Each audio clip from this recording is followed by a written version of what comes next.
Yes, I'm here in the kitchen, not in the hospital, because some staff at the hospital called in sick and they didn't have the numbers to monitor non-essential stuff like me having a sleep study. So it's been put off like for a really fucking long time, halfway through May. So, yes, I'm here, not in hospital. So I'm going to have a normal Friday night party. And hello, Abigail and Megaleech and Shieldsy and nobody. Could be COVID Megaleech, who knows? But I'm not there, so...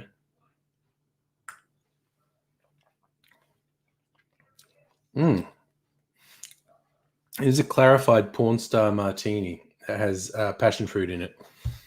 The base drink had both actual passion fruit, like passion fruit pulp, and a passion fruit liqueur in it. And the clarification has tamed it down a bit, but still very tangy passion fruit. Hello, Justin. And Siloquent on Twitch. Hello, and I'm glad you like the haircut. Thank you very much. I got it this week. So pretty, and it's, it's relatively subtle. It's just the longest bit's gone. So like the really long curls are gone at the back and whatnot. Shieldsy, you're going to have a long sleep tonight. Well, you can, Shieldsy. You're just weak-willed. Gotta hang out here. You're not allowed to sleep.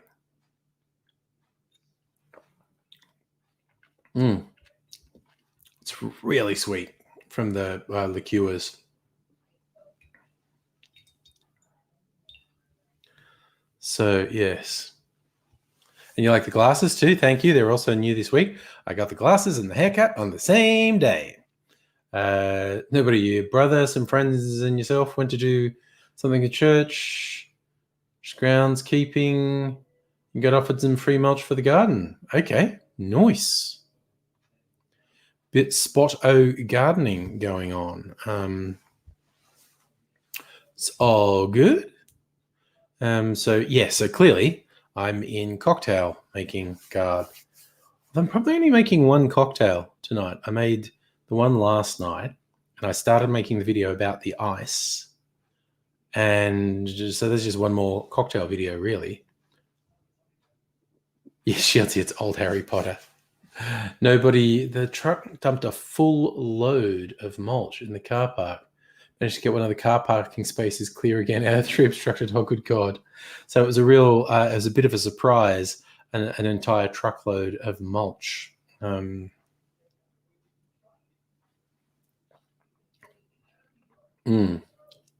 that's really good. That is good. What's the other one I was going to make? I'll remember it in a sec. I can probably look it up. It's another one that's about it's a theme one, like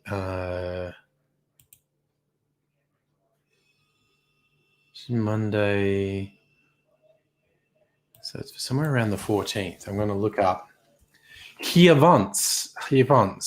Lincoln was shot on the 14th of April. Well, that's kind of boring. And the volcano Ayakafatajigal. I was practicing how to say that the other day and I almost got it. Clearly, I don't got it. Saying it like that. Jesus, the Titanic sank on the 15th. Those are some big anniversaries. That's what it was going to be. Da Vinci's birthday. The 15th of April. Da Vinci's birthday. And that is nigh on, what's he, 600? 570 years ago. 570 years ago, Da Vinci's born. Fancy that. So and just the recipe for the Da Vinci Code cocktail calls for XO cognac, which I just happened to have for the first time ever. Some XO cognac. I didn't get any fucking port. God damn it. God damn it. I'm supposed to make it with port. And coffee liqueur can fuck off. Actually, I don't have... What was going on in my head? Salted caramel syrup.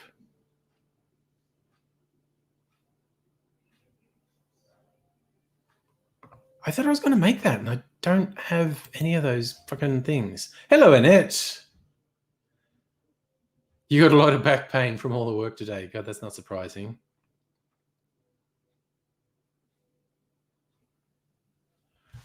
Shieldsy, today's Disney Plus show release day. Yeah, tomorrow morning's when I usually watch the things that got released on a Friday.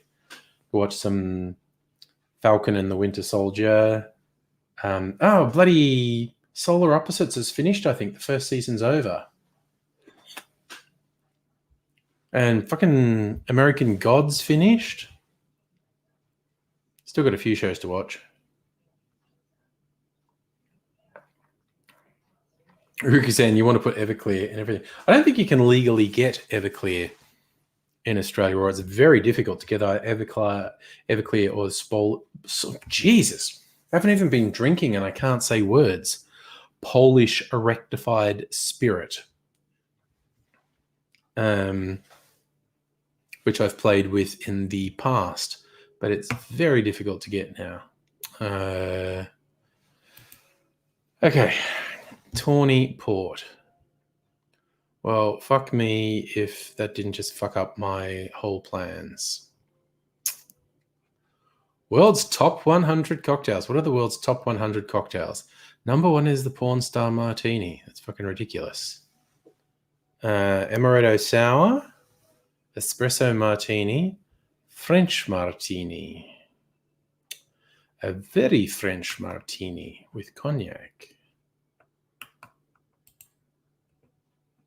It's a very French Martini. Is cognac, blackberry liqueur, black raspberry liqueur, and pineapple juice.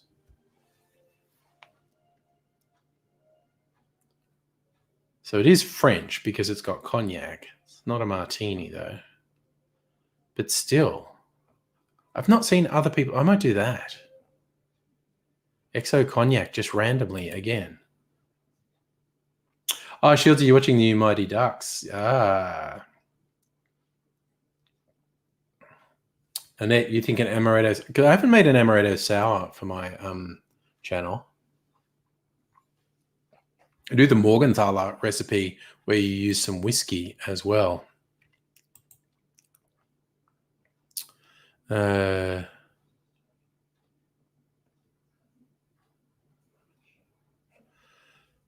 if we go...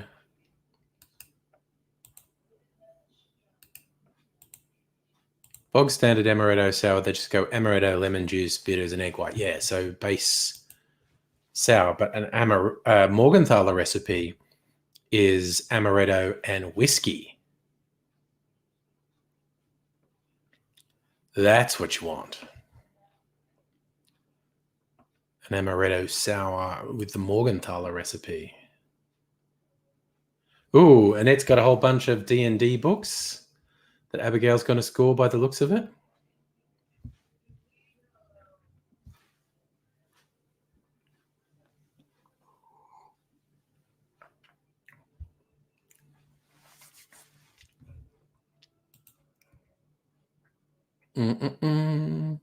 White Lady, Negroni, Long Island iced tea, a gin basil smash, a spritz, a dirty banana.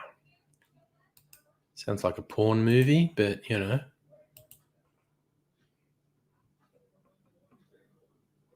White rum, coffee liqueur, banana liqueur, cream, and a banana. Oh, that's a blender drink.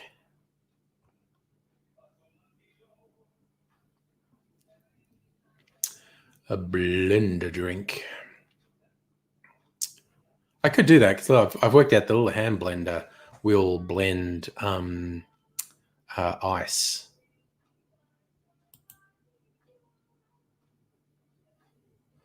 A Kentaritos, a tequila.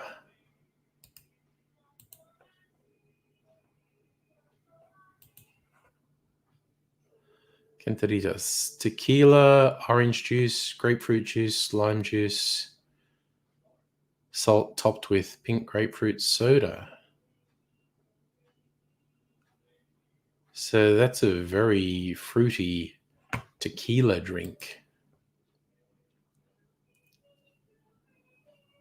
Well, see, Shieldsy, Disney Plus doesn't want anyone to just be able to get a free trial and binge all the series in 1 month. They've got to make sure that once you start some of these, like a lot of people, when a particular series starts, will go, okay, I'm going to finally try this streaming service. And for me, it was The Mandalorian that got me to sign up to Disney Plus. But by putting 1 episode a week, you can't just binge the season and then not renew the 1 month free trial. It's a fairly obvious thing they're doing.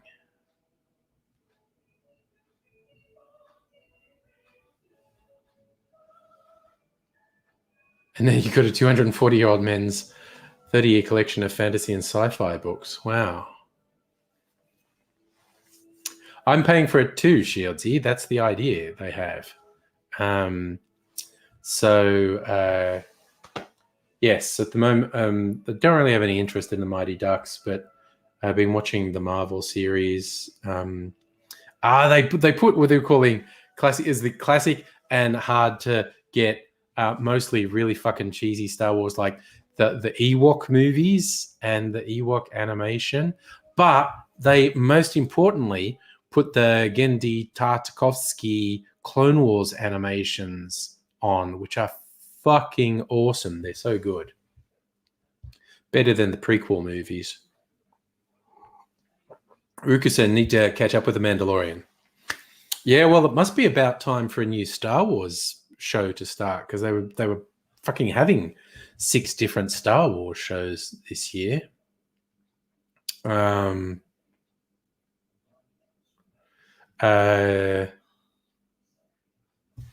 Rukusan, that's the big question. Will Disney put the Star Wars holiday special on Disney Plus? Because they put some weird, shitty, cheesy stuff on, like the Ewok movies. Why not put the Christmas special on?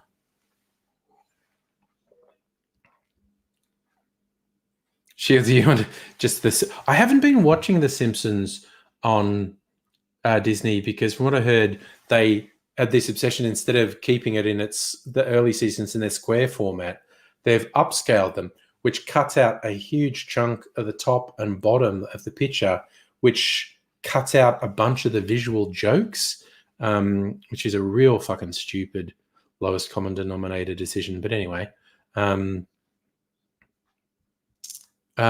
it's fun just being able to flick on any Star Wars movie, any Marvel movie, any Disney movie, any Pixar movie, just flick it on and off you go.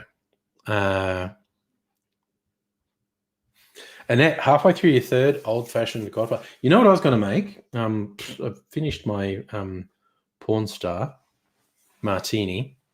I was going to make a Manhattan with my Lark whiskey.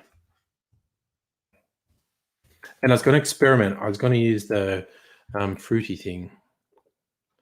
Cocktail. Okay, so a Manhattan, 2 Burby, 1 vermouth, and bitters, and stir. Okay, I'm going to make a Manhattan. Just a drink.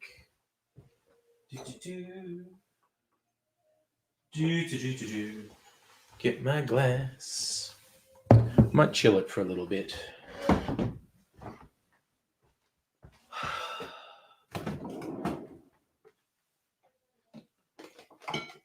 stay there, chilling like a villain. I break some ice into my mixing glass. Do. And get a spoon so I can break the ice. See if I can do it without too much drama. Be like one of the cool kids who can do this without fucking making a terrible mess. Because I always make a terrible mess when I do this. Right. Rukasan, when I finish my porn star, that's not out of context, that's in context. Annette, you're not looking forward to packing away your grub collection. Hey, Greg, quick hello. Walked your neighbours, they were pumping the Star Trek theme. Nice.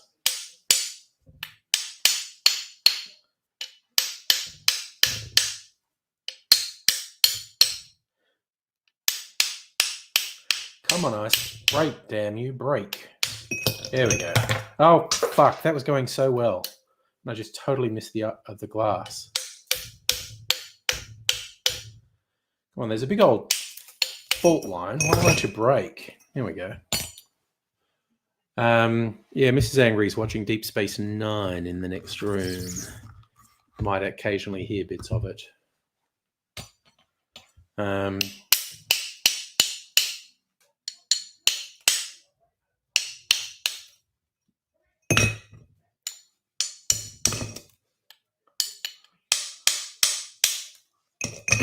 Okay, lots of ice.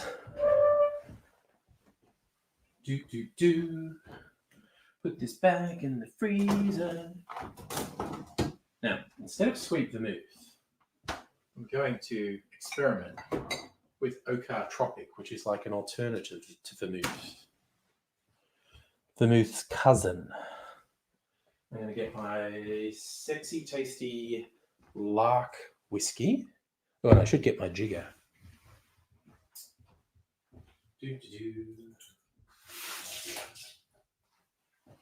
Right. And my stirring finger. Don't have my stirring finger. Where is it? There it is. I see it. Right. Courtesy of Nettie. My Gaz Regan stirring finger. Right we are. I'm supposed to do a dash of bitters as well. Where's the Ango? Okay, Angostura bitters. Facts over feels. This is my suave cocktail making look. Stella, AZ is alive. I did talk to him. He's not in a super great way, but he is alive. So, oh yeah, got the Harry Potter look going on. Should be saying Isilus Shatterus as I try to break the ice. That might work. Anyway, Whiskeyus Porus. Put that tasty Lark whiskey in there. Yes, and it's famous for your finger presents. Why not indeed? Okay, now some Okar Tropic.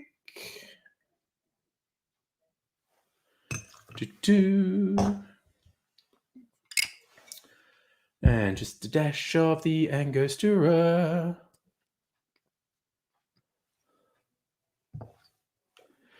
Yes, Justin, we in Australia, we did really well with handling COVID, but completely fucked the vaccine rollout, the opposite of the US.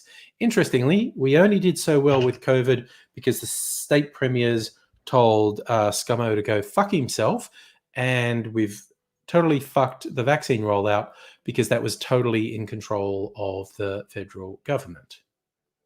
Still, that makes two of you. Not great, but alive. But yes, here we go. So stirring.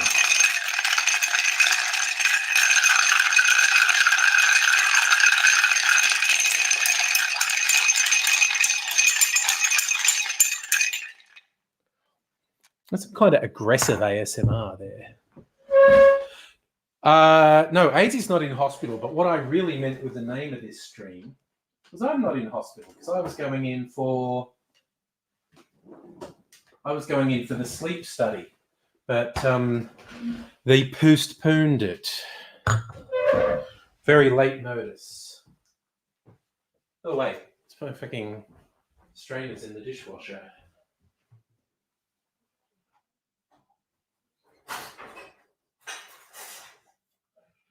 Wait. Got my strainer. Yes, so the reference to not being in hospital was actually about me. I'm not in hospital. Wasn't for any illness that I was going to be there, but I was going to be in hospital. And we were toying with the idea of could I stream from the hospital? Right, so it's a very pretty color. A Manhattan made with Tropic.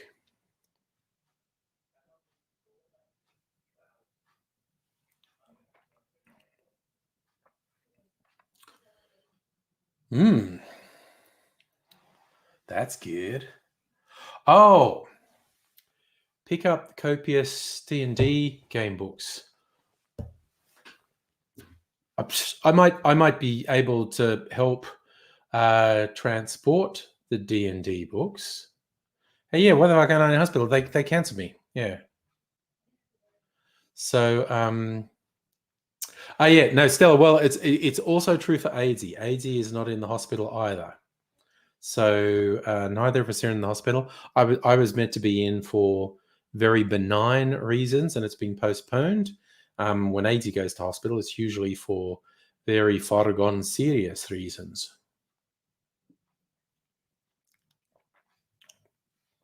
Yeah, well, Justin, we might still. That's really interesting. The Tropic with the whiskey. I don't think it's a match made in heaven. But how do they recommend having the Tropic? The Ibis is Tropic, orange juice, and mezcal. An Instafoam or a Spritz. Tropic and Mando. Oh man, I'd probably do that with soda water. Tropic and Mando and soda water.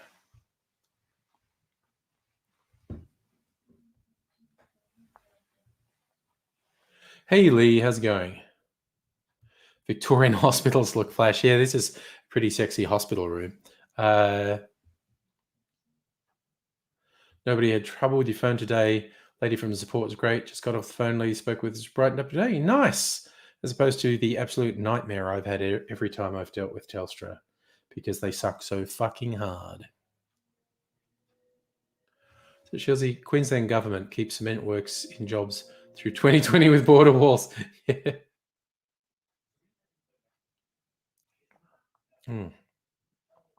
It's got it's given it an almost smoky taste. It's really interesting how that's the bitters coming through as well, I suppose. I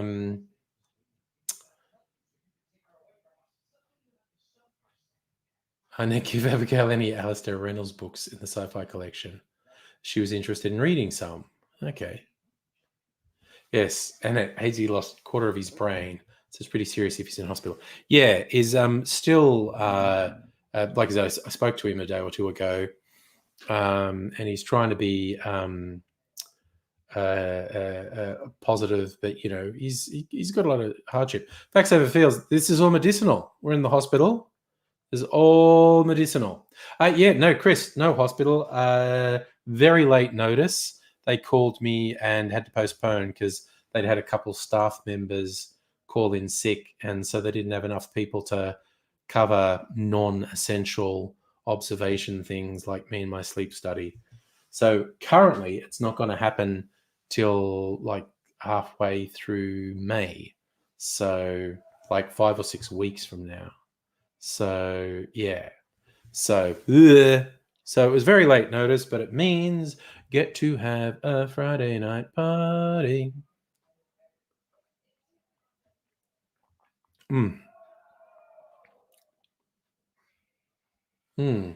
This also reminded me one of the big cocktail channels on YouTube, How to Drink. Greg had this great idea. He'd done this matrix of drinks once. I think it was like a 3x3. Because okay, like a Manhattan is whiskey, and vermouth. But there are a million different whiskeys and there are a million different vermouths, and it's a very different tasting drink when you use different whiskeys and different vermouths. So he had this grand plan of some freakish amount. I think it was uh, 8 whiskeys and 7 vermouths, because I think it was 72 drinks he made. 8 whiskeys and 7 vermouths, and he made a matrix. So each of the 8 whiskeys paired with each of the 7 vermouths to make a total of 72 different uh, Manhattans, and he did a progressive tasting of them, and he ended up in hospital because of the amount of alcohol he consumed. Nothing too serious, but I think it was his parents, not his parents, his family, that made him go to hospital. Because what he underestimated grossly was, with 72 drinks, even if you just take a sip, and he was taking like a sip or two of 72 drinks, that's like 72 ounces of a really boozy cocktail. And yeah, so that proved to be a bad idea. I mean, it's the thing I've thought of doing on a much smaller scale. Yeah, well, this was an experiment which I wouldn't do again. I don't think that's the best use of the Tropic or the Lark, for that matter. It's not terrible. It's not terrible at all. It's actually quite interesting what they do with each other.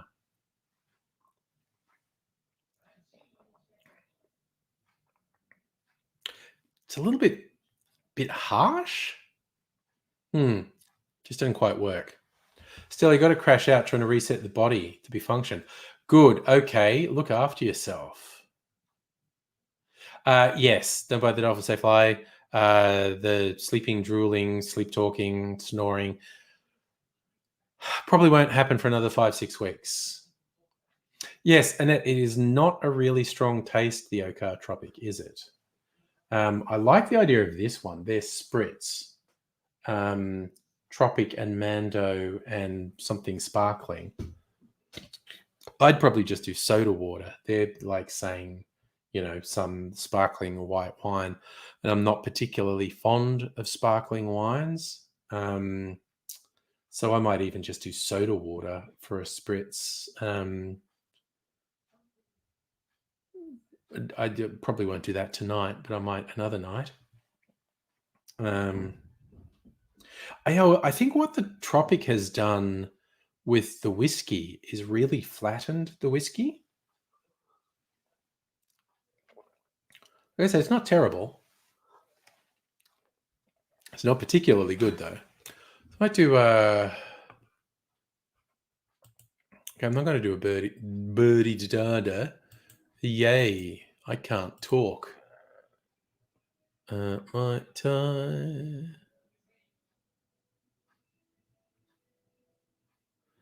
Margarita, Paloma, a screaming orgasm, a baby Guinness.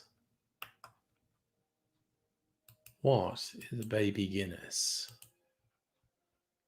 It's a shot. All right, yeah. A coffee liqueur topped with Irish cream liqueur. So that looks like a miniature Guinness. Coffee liqueur is gross. I hate coffee.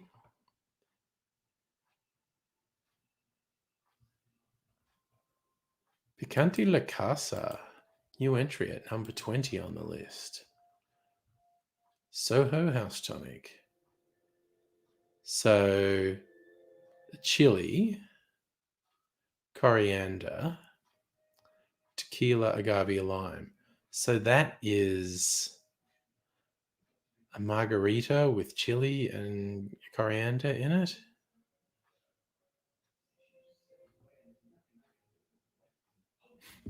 Yeah. So it's a spiced Tommy's margarita.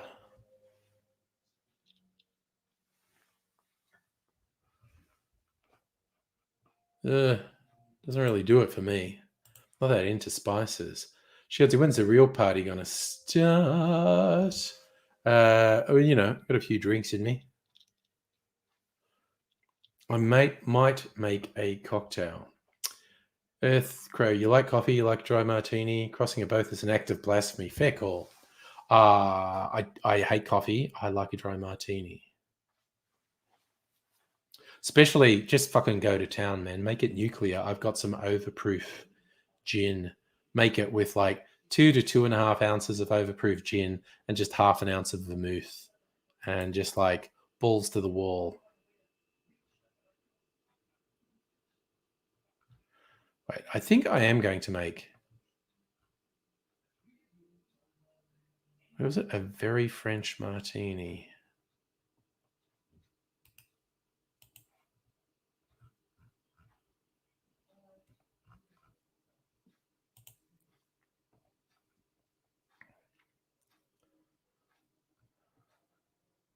I try not to be a pedant outside of my own domain, which is this channel. Here I'll be the worst fucking pedant you've ever seen. It was like on Steve the Bartender's Facebook group, and someone posts this picture saying, oh, I'm just enjoying a classic martini. And their picture was a fucking bottle of vodka. And I'm like, no, that is definitely not a classic martini, because you're not using gin. You're making a not at all real martini with fucking vodka. And but wasn't my forum, so I didn't do it. I made a joke of it. I did the typing of, must resist pedantic urges. And the poster said, oh, don't worry, my husband has it with gin. And I went, I'm just joking about it was actually quite difficult for me to resist being pedantic. You should drink what you like drinking.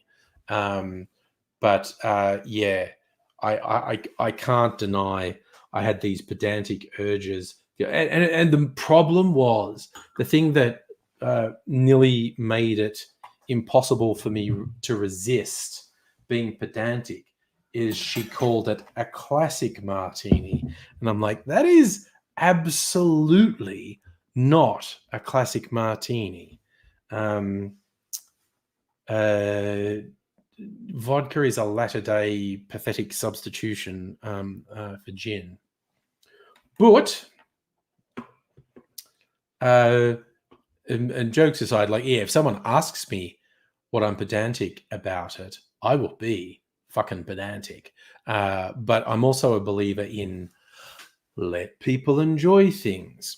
But mind you, if someone was doing something that was wrong and then was a complete asshole about it, then I'd probably chime in. Yes, Shieldsy, the angry almost came out like, the fuck are you talking about? That is not a classic cocktail. That's not a classic martini, you fucking idiot. So, yeah, fuck it. I'm going to make a very French fartini. How much have I had to drink? I've had a little bit. I'm having trouble with the words.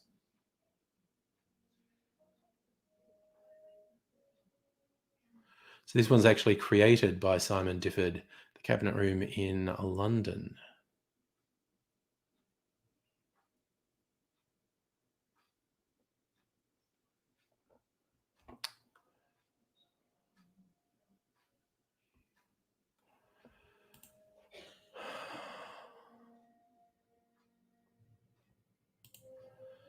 So, French martini is vodka, black raspberry, pineapple juice. Okay, that's not really a martini either.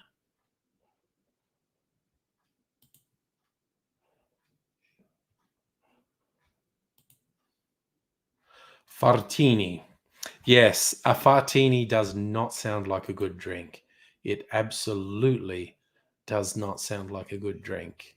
I'll go on record now. The fartini doesn't sound like a good drink.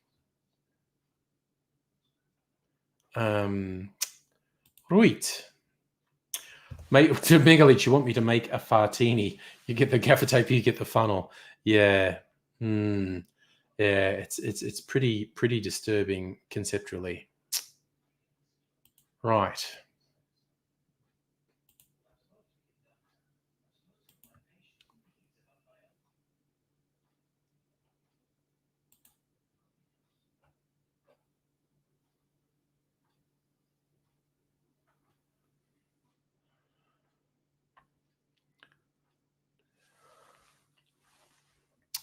Boop-a-doop-a-doo. Yeah, nobody. You might serve a fartini.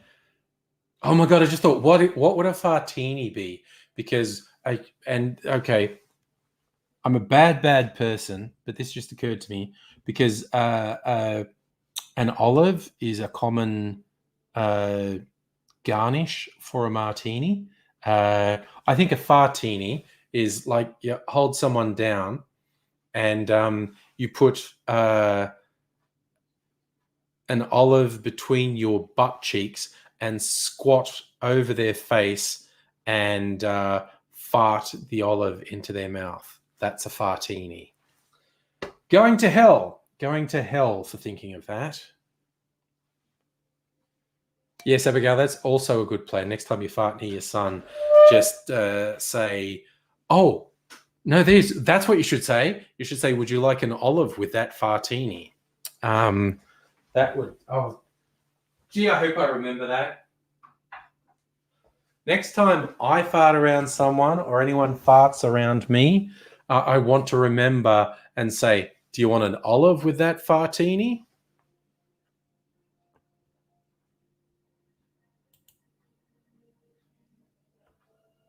So shake it like, oh my God. Now I have to work out if this pineapple juice has been open too long, if it might be a bit suspect.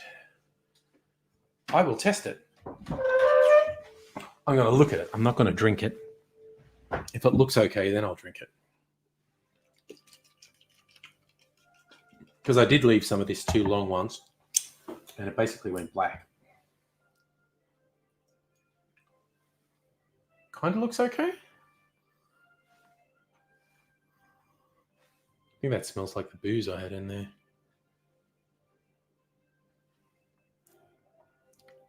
That's fine.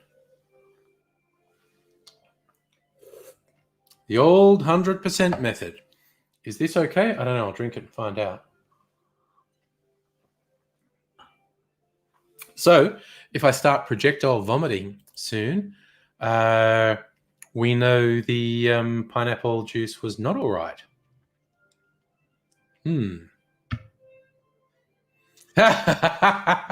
Oh my God. And your 12-year-old walked in just as I was explaining a fartini. Well, everyone has to learn about fartinis one day. It's part of growing up. Drink that with a bit of water.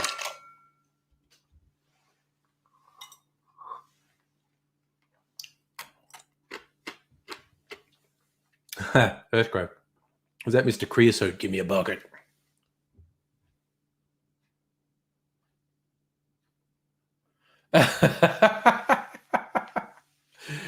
Oh, if I put bad mental images in your head, nobody. Yeah, I apologize for that, but it came into my head and it needed to escape my head and get in. Okay, Abigail, your son walked in at fartini time as well. Had to laugh to cloak the conversation. Oh, you don't want him to hear about it before you do it. Even better. Yes, it needs to be a surprise. All right, I'm going to make this very French martini. Now, what did he say to do? Black raspberry liqueur. Now, I've got a couple of dark berry liqueurs. Which one would be better? I have black currants, and I have black berries, myrrh and cassis.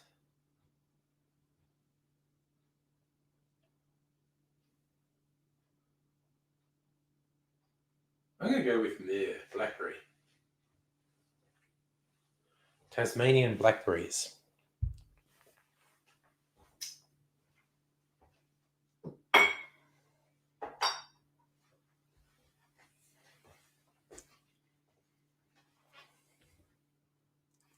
Yep, I've got sticky stuff on my hand. How's the actress said to the bishop?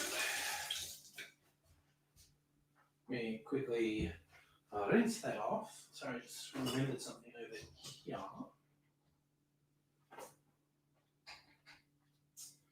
Right.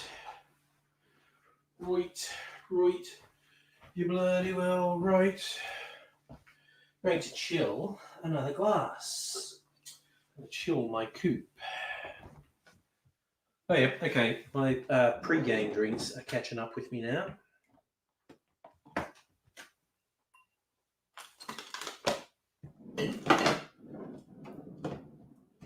Yep, okay. Chill that glass. Woo! Okay.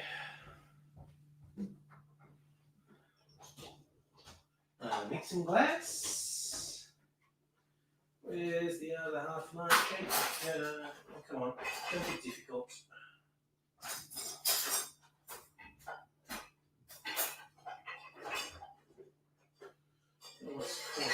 Alright.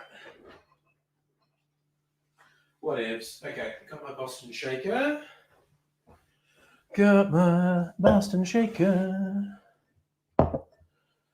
Get my jigger back. What do I do with my jigger? It's here. I'm just going to rinse my jigger.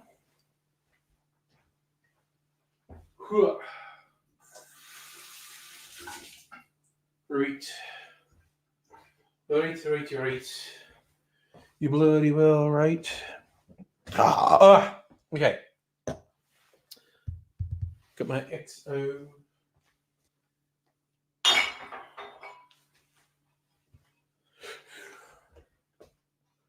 $12 to $21-year-old cognac. Yeehaw! It's legal, as they say. Evening, Raiders.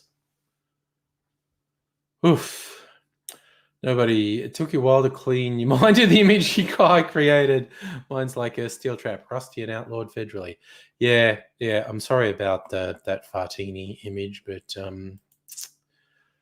pineapple juice, and that's all very good. I think I will make this video and get it out of the way, and then I can just drink and get rat-assed. Okay. Oh, God, this is the old marionette bottle that still has the glass. Okay, that came off really easily. I've had so much trouble with these marionette glass stoppers in the past. They stopped using them. I think probably too many people complained, like, those glass stoppers are really fucked, man. What do you do with them? So, that bottle's sticky. Oh, that's right. I just wanted to look up, make sure I have clear the definition of XO cognac.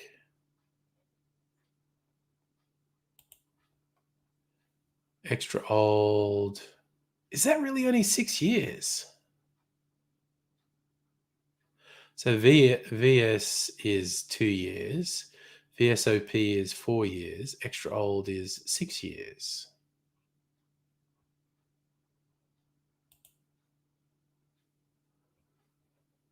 Year of my birth. I'm going to an alcohol site. Extra old, eau de vie, at least 6 years old. Okay, that's correct. Okay, XO is only 6 years old, whereas this is 12 to 21 years old, so it's really aged.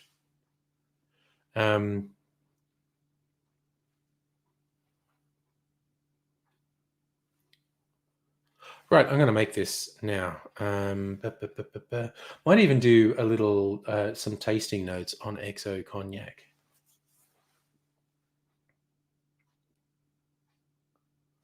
Right, so I've got to turn some lights on. Turn on the lights. Turn on the camera. Hopefully it's still right. Turn on my audio recorder. Do this because I'm going to be standing up so you can see me. That looks about right. Maybe zoomed in a bit close, but you know what? I'm fucking good. Oh no, look, I got to lean back, lean back. Hey, Glee, just passing through. Wanted to say hi. Cocktails are happening. Yep. Ooh, hope I do see you later, Glee. One of my oldest YouTube friends. From the very early days of YouTube. All right, so okay, that camera's ready. I've got everything I need here. I'm gonna get a shot glass. One of my skull shot glasses. Oh no, this is actually, it's a sexy little glass. I'm gonna use this. I just need to wipe it out a bit because I haven't used it for a while, so I think it's got dust in it. Don't want dust in my cognac. It's that character from Little Britain, the Dive Woman, would go, what could you eat? What could you eat instead of chocolate? Dust. Dust. You could eat some dust.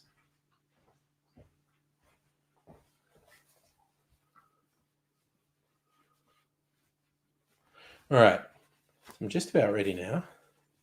Got this neat little sampling glass I got with a bottle of Cherry Hearing. Squeaky. Got it squeaky clean. Okay. So I'm going to start this stuff up.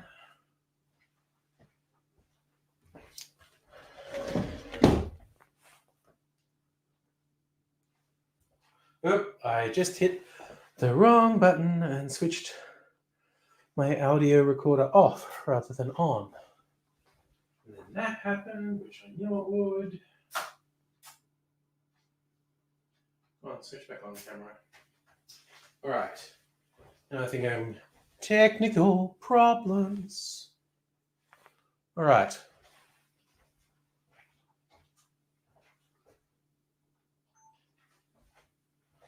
Okay.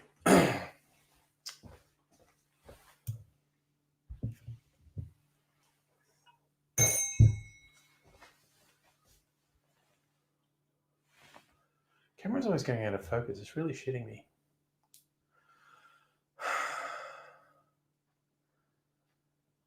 G'day, cocktail lovers. I hope you've been keeping well. Hope you are ready for another cocktail. I often tie my cocktails into an event and whatnot. Not this one. This is, well, it's tied into the event. I bought this rather spectacular bottle from Costco, an XO cognac from the Kirkland region of France. Well, no, actually, it's from the Cognac region. You can't call a cognac cognac unless it's from Cognac, and it follows very specific rules about how it's made.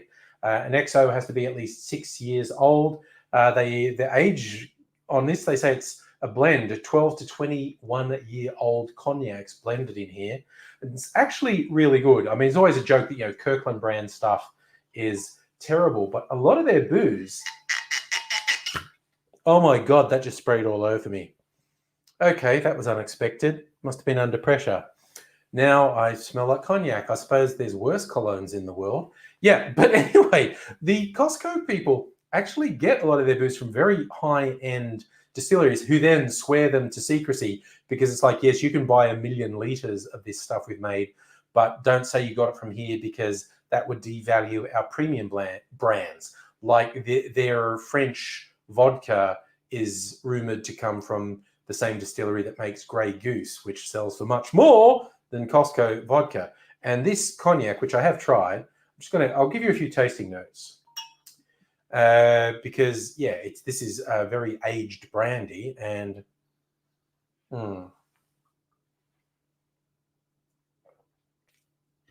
it's so smooth.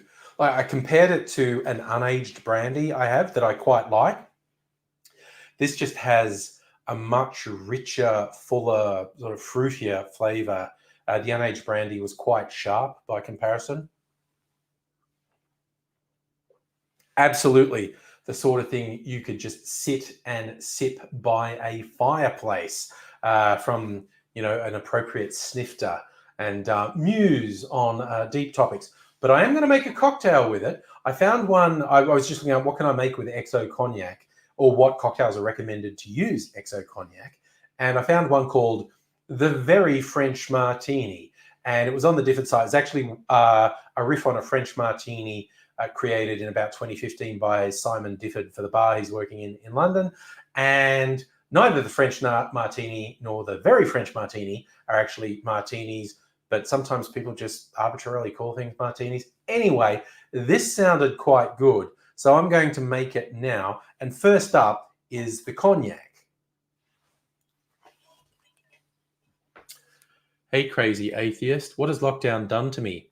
Made me get really obsessed with cocktails.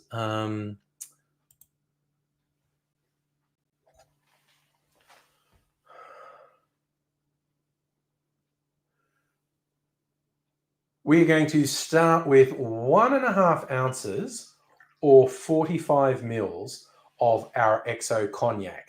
And honestly, if you don't have XO cognac, if you just have a brandy, I won't call the police on you if you try this cocktail with just brandy rather than cognac. That'll just be between you and me, okay? But we want 1.5 ounces or 45 mils. Shazam, ya all. Does anyone remember the bloody novelty song from the 70s? Captain Marvel Jones, he's a Southern Superman.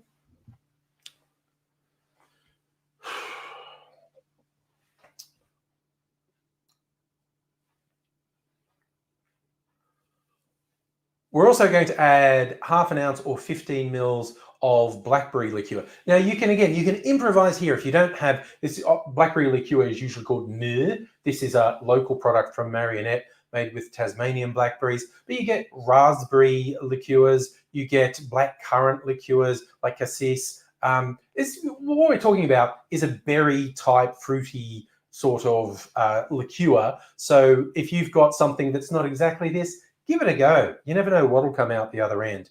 That just as that came out of my mouth, I thought that was a terrible thing to say. Let's just get back on track and add 1/2 ounce or 15 mils of our blackberry liqueur.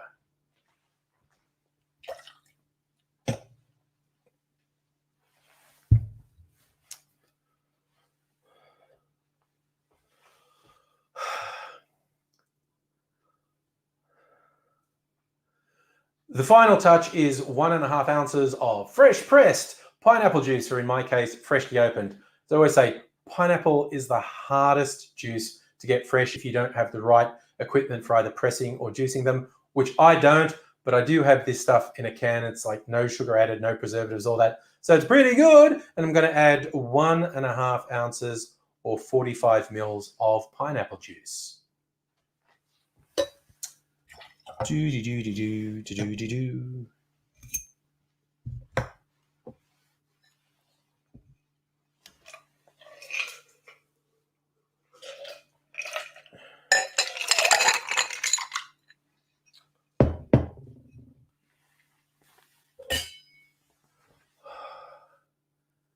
This is a shaken cocktail, so we add ice to our shaker, put it together, bang it in hard, and shake it for 5 to 10 seconds.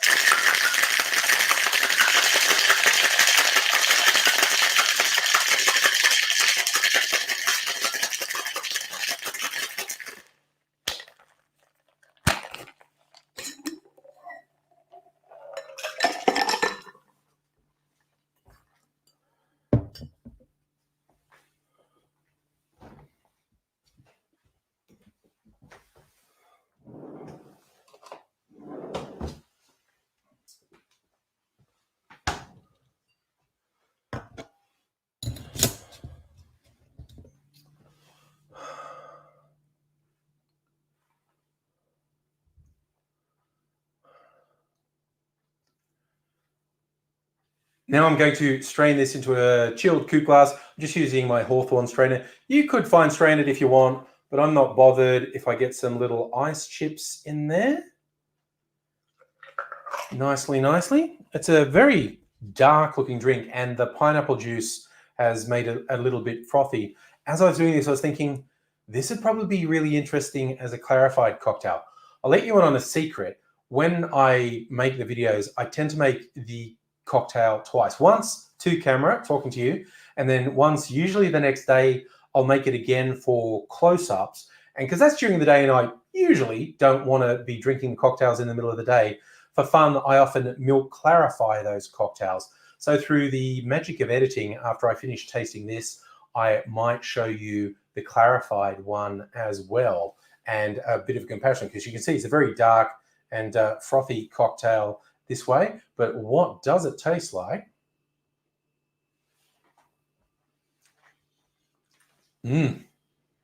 Oof. It tastes like a fruity delight, quite honestly. I'm just going to knock things over and break things. Where's my XO cognac? I assume this is 40%, 24 standard drinks. Sorry. That is a really big, awkward bottle. I like the bottle. I'm probably going to keep it. 40%. Yeah, I thought it was okay. So that's a fairly standard strength alcohol, 40%. The fruit liqueur is lower, as most fruit liqueurs are. What was that, about 20%? So this is not overly boozy, particularly because it's got a lot of the pineapple juice in it. But I think it might sneak up on you if you want. This is just like fruit juice. I think it might sneak up on you.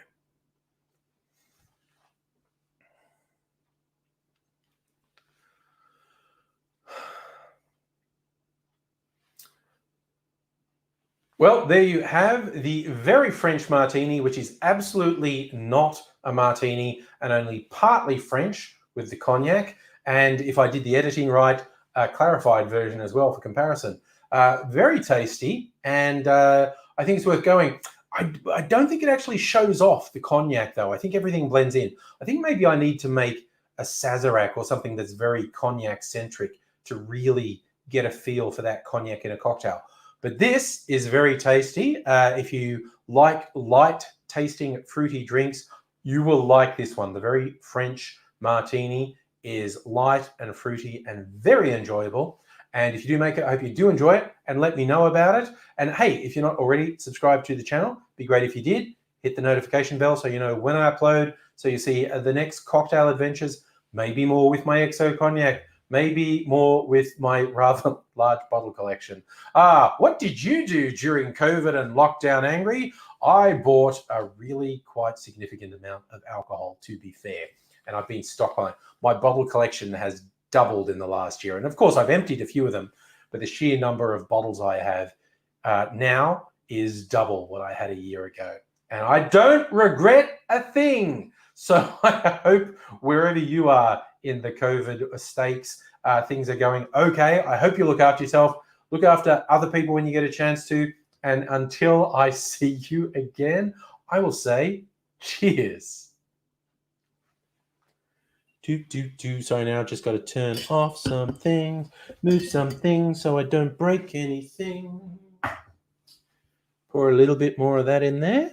Turning off the camera. The camera never lies. I'm going to turn off that light. Right. Okay, now I need to put this stopper back on. I might keep the XO cognac because I really think I'm going to make some more drinks. Watch out. Okay. Trying to... Oops. Whoops. What happened there? Where did I go? Safa, hospital didn't happen. They postponed it at the last minute.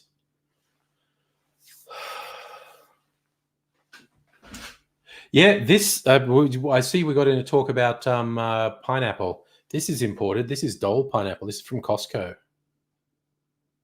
Shake well, serve chill. Consume within 2 days of opening. 2 weeks, 2 days. Oh, this is from the Philippines. I thought it might have been American. It's from the Philippines. Yeah, the light was for the video shooting camera. So it looks better with more light. But it's also a bit bright. And yes, I've got slightly more flesh tones now. Oof. So the very French martini that is not a martini and is only half French. So it's a kind of French, kind of martini. But As a hot tip for anyone who wants a light fruity drink, harsh but fair, Abigail. Look better with a bag over my head. If anyone has brandy and a fruit liqueur, and pineapple juice makes for a very light, fruity beverage. So, Alfie, you getting well into the country footy? Now, see, was the old misogynist joke about putting you'll put two bags over her head in case one of them falls off while you're fucking. That was Rodney Rude, I think, back in the day. Rude, Rodney Rude. Ugh. And that just reminds me of people saying the most tiresome line someone can say at the moment, like, oh, you'd never be able to do that today with political correctness. And just like, well, then why am I seeing so much misogynist, homophobic, transphobic, racist humor in the world if political correctness is stopping people from saying shit?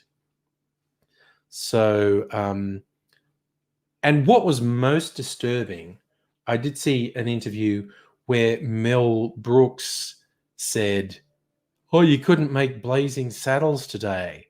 And I was like, what? I mean, I get that you're old and you don't get shit, but you knew when you were making Blazing Saddles, you were laughing at racists, not at the victims of racism.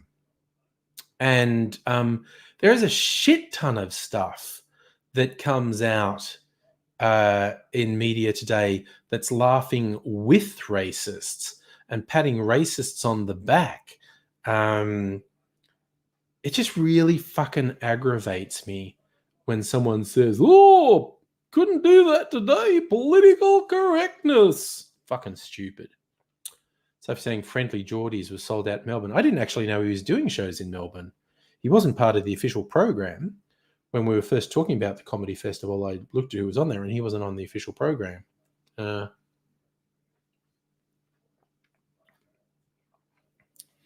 he actually do comedy when he performs live, or does he sort of do lectures? I just don't know. And, you know, either's valid because he sells out venues. So, yeah, so other top cocktails, gin sour, a penicillin, Tommy's Margarita, Cheeky Vimto, slow comfortable screw against the wall, a pina colada, if you like pina coladas and getting caught in the rain, paper plane, corpse reviver, a zombie, the last word, a black Manhattan. What's a black Manhattan?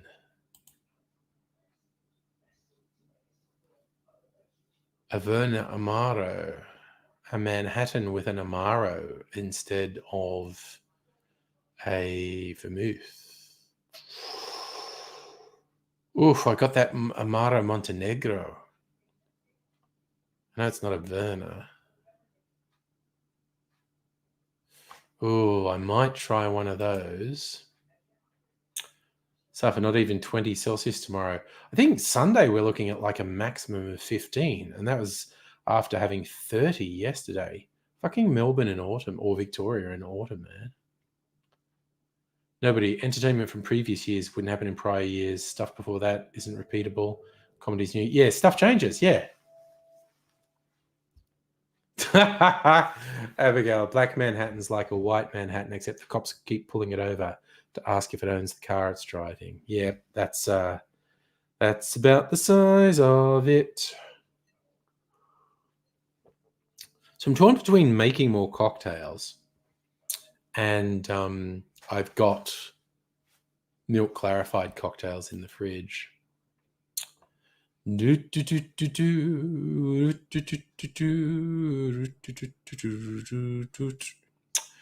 and Famous, Mexican Mule, an Aviation, a Ramos Gin Fizz, a Hand Grenade,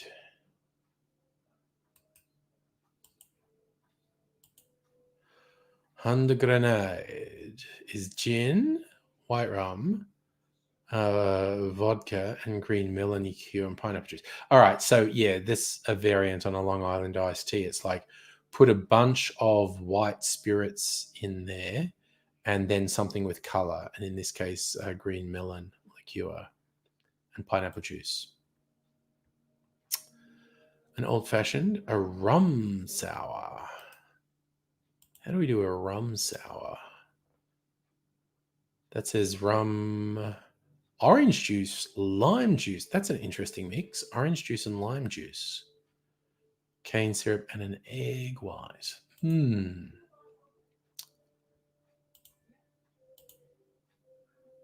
Right, it's Matt Gates' co-conspirator taking a plea deal. It's just the news I needed today. Oh, man. If that other guy has decided to implicate Gates, he's so fucked. He's so fucked. Safi, you hope the cop gets life in jail for killing George Floyd. We will be extremely lucky if that cop gets a conviction, let alone a jail sentence or a lengthy jail sentence. The American system is so heavily biased in favor of cops. It's really disturbing. All right. Top cocktails number 41 to 60. An Aqua Velva. It's a blue drink. What's in an Aqua Velva? All right, because Aqua Velva is that stuff barbers use, the blue stuff they put the combs in. This is just vodka, gin, blue curacao, topped up with lemonade. Not very sophisticated. Cosmopolitan. I might make a Cosmo.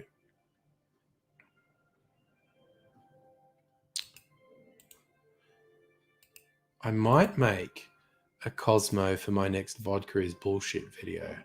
So this is vodka, orange liqueur, cranberry, lime. Dale de Grosse recipe is vodka, orange liqueur, cranberry, and lime.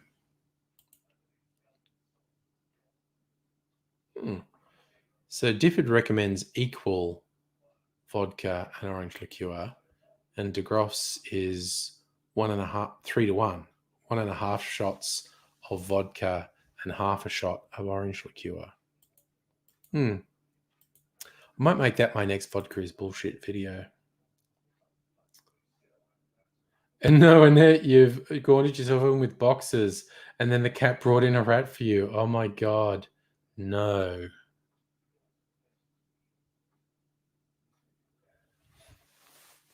Well, I mean, there's great flavors in a Cosmo, Abigail. All the fruitiness, the orange and the lime and the cranberry.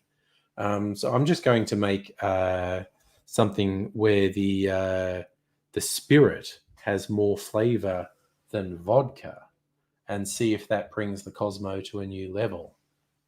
And having learned from my first one, where I went with really mild spirits and it was a little bit tame, I'm going to go with punchier spirits next time and see what happens. But yeah, I mean, who doesn't love fruity flavors in a drink, quite honestly? So what do we got? So Cosmo, a whiskey sour, caipirinha, a jungle bird, Americano, Hemingway classic, Stackery, a Scotch sour. I assume that's just a whiskey sour made with Scotch. Excuse me. Scotch, yeah, it's just a whiskey sour made with Scotch, which I have done, which is actually quite a different taste. A daiquiri, a Southside Boulevardier, a fluffy duck. What's his recipe for a fluffy duck? Gin, advocat, orange liqueur, and orange juice, and top it with soda water. I haven't made an advocat cocktail for a while. I've got advocat sitting in the fridge, probably going off. Lemon lime bitters. An old Cuban. What's an old Cuban?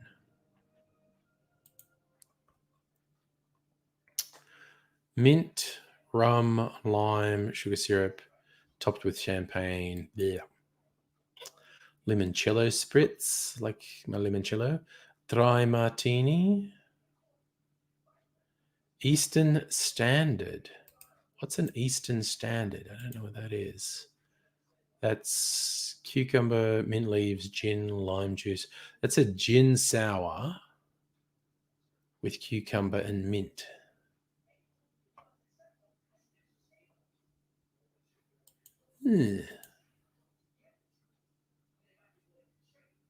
Blur, hello. Let there be light. You like my lights? I like my lights. We got a breakfast martini, a French 76, a Trinidad sour. What's that? It's up to 60. What is 61 to 80? An almond old fashioned.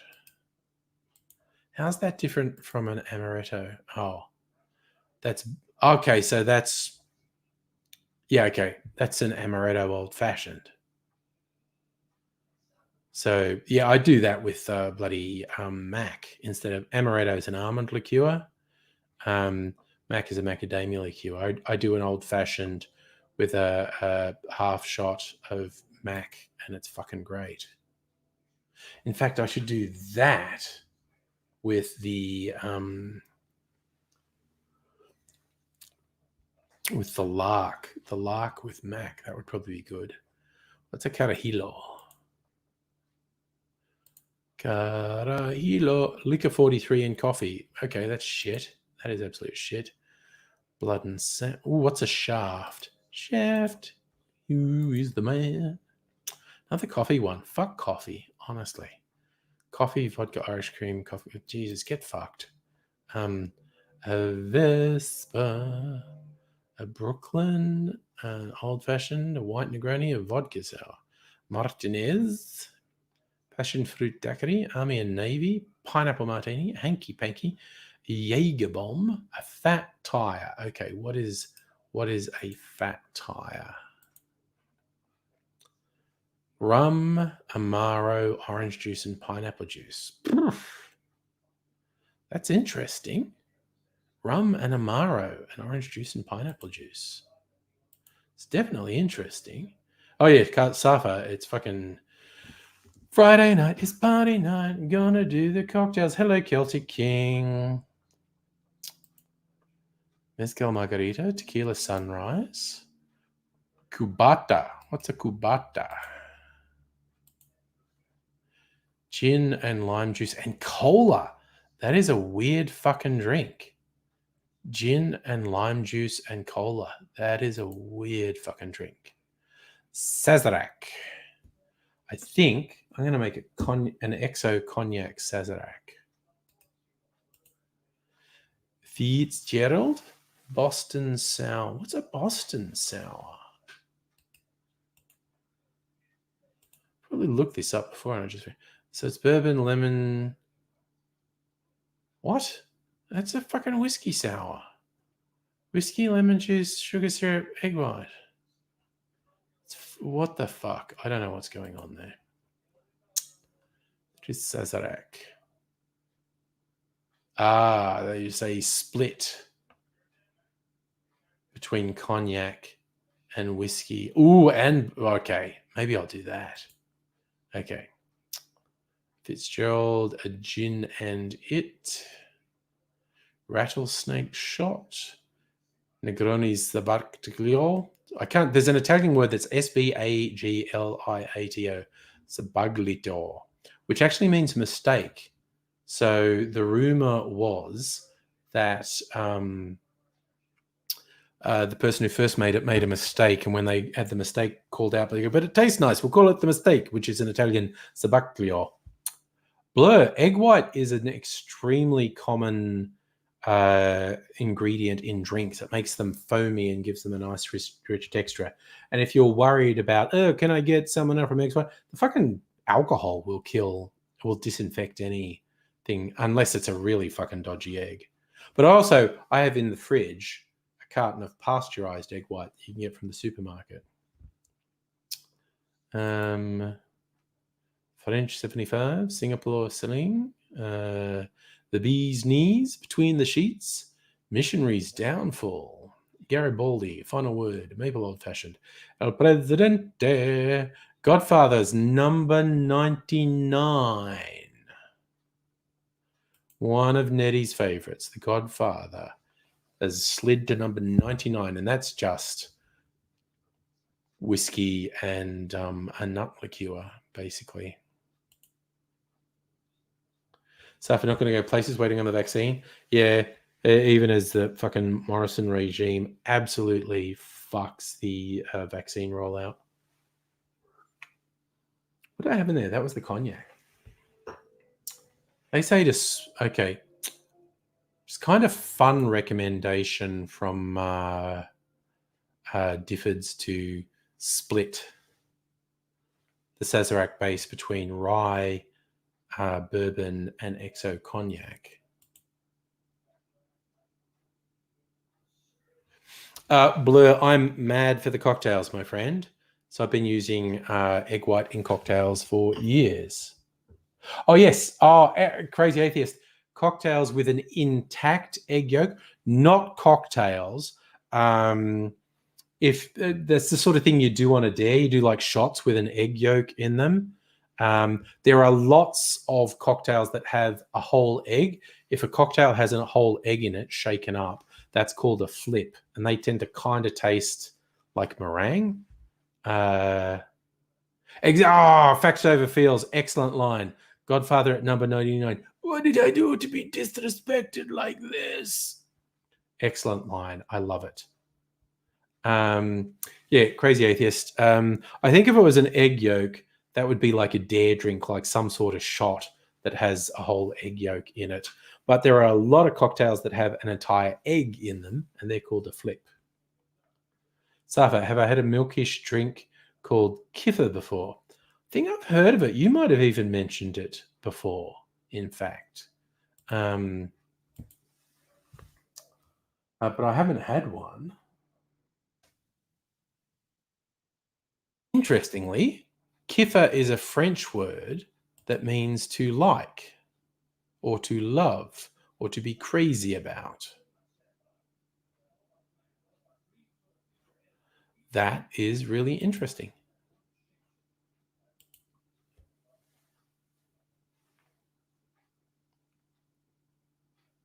Oh yeah, Chris. Well, the thing in Australia at the moment, they're going like, because there's some doubts about the AstraZeneca vaccine and blood clots. People under 50 should get an alternative. I'm over 50, so I'm getting AstraZeneca as soon as I can.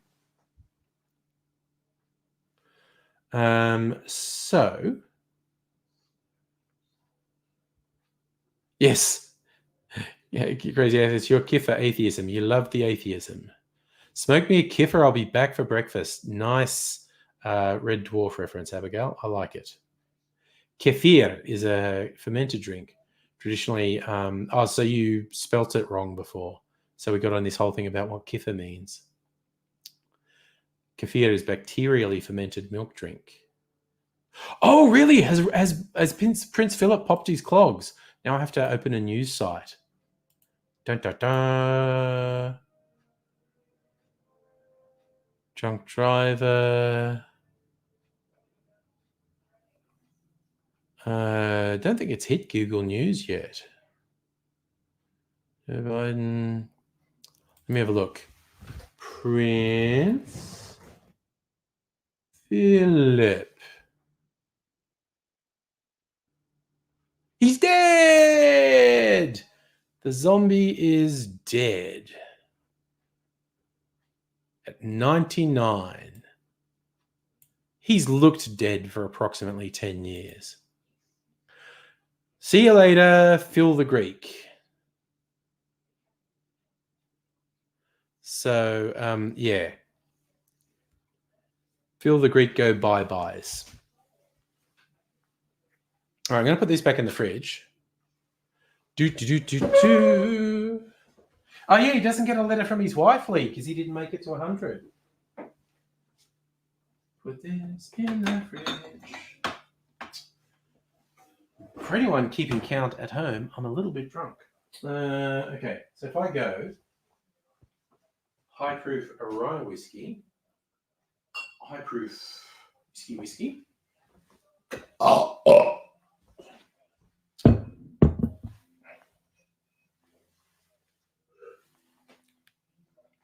He drinks a whiskey drink. He drinks a whiskey drink. He drinks a whiskey drink. He drinks a cognac drink. He's drinking lots of whiskey. 99 is a fair innings, crazy atheist. No two ways about it. Facts ever feels. Guy once said if he could be reincarnated, he'd want to come back as a virus to wipe out a large portion of humanity. Yeah, the webcam only goes out of focus when I'm drunk. So 3/4 of an ounce. Rittenhouse rye, bottled in bond, 100 proof.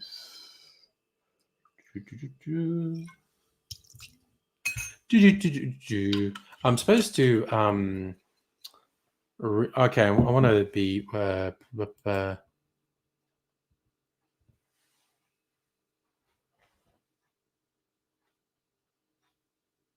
strain the okay, so pour absinthe into a glass, top with water and leave to stand. Throw other ingredients with ice set aside. Strain contents of the old-fashioned glass into a chilled shot glass. Okay, you know what I'm going to do? I'm going to have absinthe as a chaser. Where's my absinthe? Where's my absinthe? Bandits have made off with my absinthe. Interlopers have made off with my absinthe, which just means I've put it somewhere else and I don't remember where I put it. Vok. Okay, it's a big fucking bottle. It's a big fucking bottle. There it is. Jesus. This fucking drinks jolly, man. Alright. Okay. Settle down. Okay. So what we're going to do, we're going to get a rocks glass. I'm going to put a bit of ice in it. And I'm going to put an absinthe on that ice. And then before we put our Sazerac in, I'm going to strain that off. And that will be like a chaser.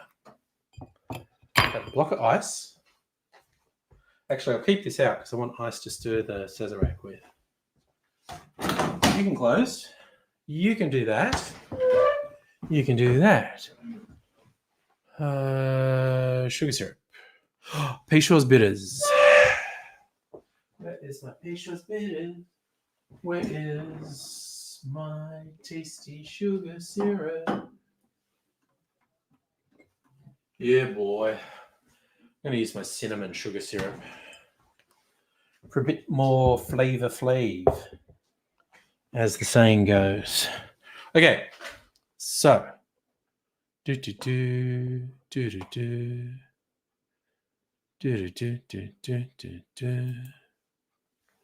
Okay, grasshopper, hello. Crazy Atheist, Ray and Nephew rum is not very easy to get in Australia, and I have not had it. Yes, I'm going to have a Sazerac. Oh, Jesus, that's probably a bit much, but it's going to be a rinse. So I got a little bit of my blue absinthe going on ice. Before I pour my Sazerac in, I'll strain that off. That'll be a chaser. So I'm going to go Starward Fortis as well. 3/4 of an ounce. Bye, Phil the Greek. Bye, you leech on society. Tell you what, I got a nasty surprise when I was making my cocktail video. And this cognac, fucking sprayed on me when I took the stopper out. So I fucking smell like cognac now. Sugar syrup. Little bit of sugar syrup. Fucking whatever, stupid bottles stuck together with sugar.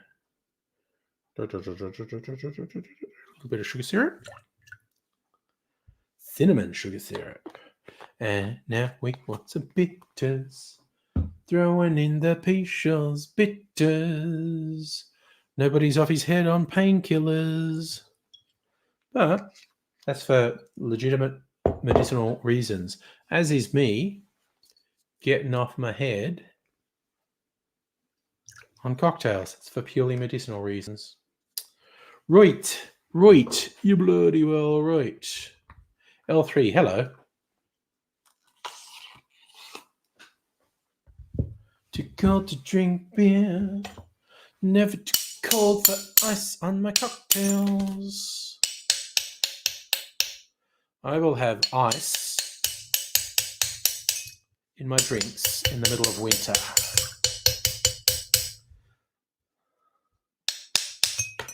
Don't know what that's doing to anyone with headphones on, actually. Sorry. Actually, you should tell me if it's too much.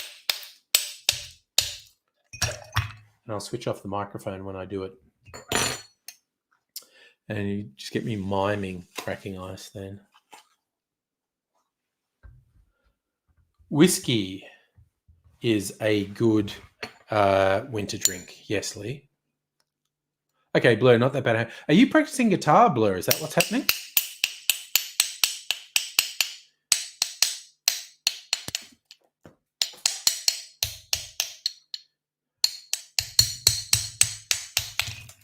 Fucking hell, I am dropping so much ice.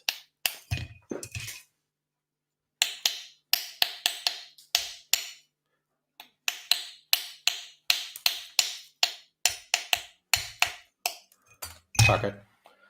Kudos to you if you're musically inclined. Really kind of pissed off I never learned a musical instrument as a kid, quite honestly. All right. Now I got to stir my sass.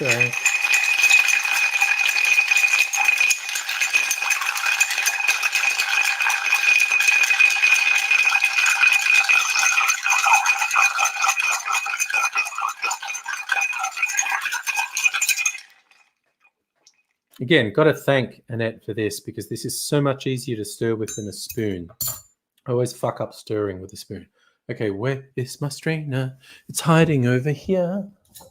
Okay, so first, I got to strain my absinthe out of here, so it's just an absinthe rinse. But then I have, oh fucking hell, I have absinthe as a chaser. And put that over there. And I really hope I don't break that glass. And I need it again. I'm a fucking idiot. Okay. My Sazerac.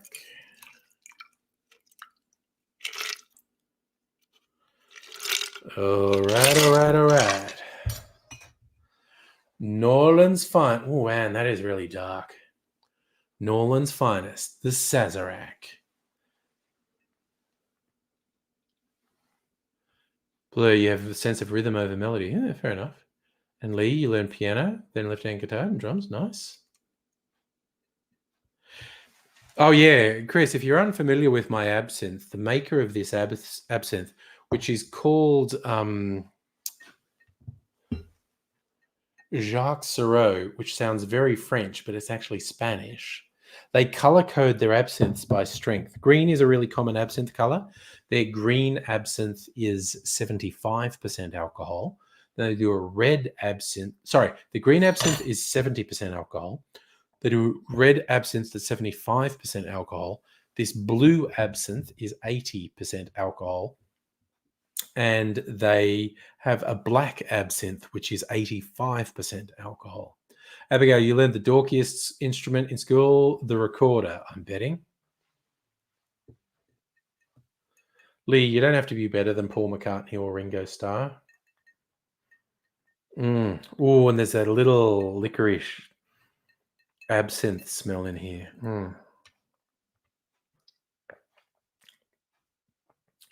Oh, fuck yeah. Fucking love a Sazerac, which is basically an old-fashioned with an absinthe rinse. So yeah, this bad boy here is 80% alcohol. So yeah, if you're a dumb teenager who sculled this as a dare, you would die. It's the clarinet, Abigail. So dorky, Harry Kim plays it. Nice. Yeah, Safra, I think everyone had to play the recorder at school in Australia at some point. So now I'm just imagining I'm in the darkest, seediest bar in New Orleans, having a Sazerac. Jazz is playing. Oh my fucking God, that's good. Fuck, that's good. I never, like 5 years ago, I never would have believed I'd like this drink. Like, it's so fucking strong.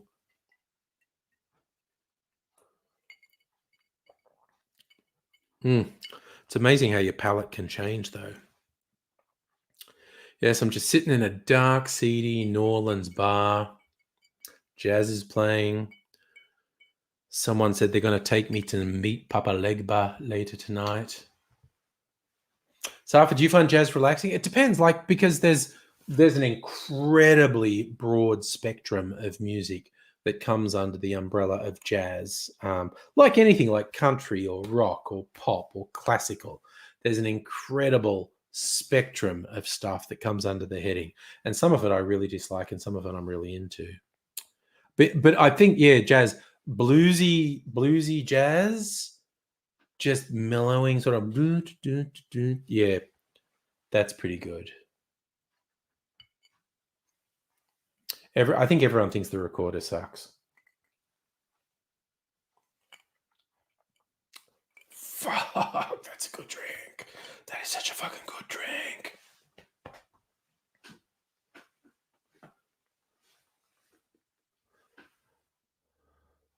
So I was kind of thinking. Sorry, going back to some of the chat from earlier, Abigail, with you getting D&D books from Nettie. I was kind of thinking, I use that as an excuse. I do a noble thing. I could drive over to help you get the books from Nettie's back to your place, and that would be an excuse to check out the whiskey bar across the road from your places. And I want to go back to the Bitters Lab as well. I have to admit, I want to visit the Bitters Lab, possibly to get another mixing glass. Oh, fucking hell. It's such a good drink. I like a Sazerac, like an old-fashioned. And the Sazerac's just an old-fashioned with absinthe. Isn't that a pretty color, though? It hasn't really looshed at all. Absinthe does this thing. Okay, yeah, Abigail, you're on board with the plan? Just tell me if Saturday or Sunday is better, because I'm free Saturday and Sunday. Absinthe does this thing that's called louching, because there's actually a lot of oil in, like, natural plant oils in absinthe. And if you add another liquid to it, particularly water or whatnot, it gets cloudy. That's called louching. The really traditional way to have absinthe was to have your absinthe in a glass, and you have this weird contraption with chilled water over it, and you have a cube of sugar, and you slowly drip chilled water through the sugar cube.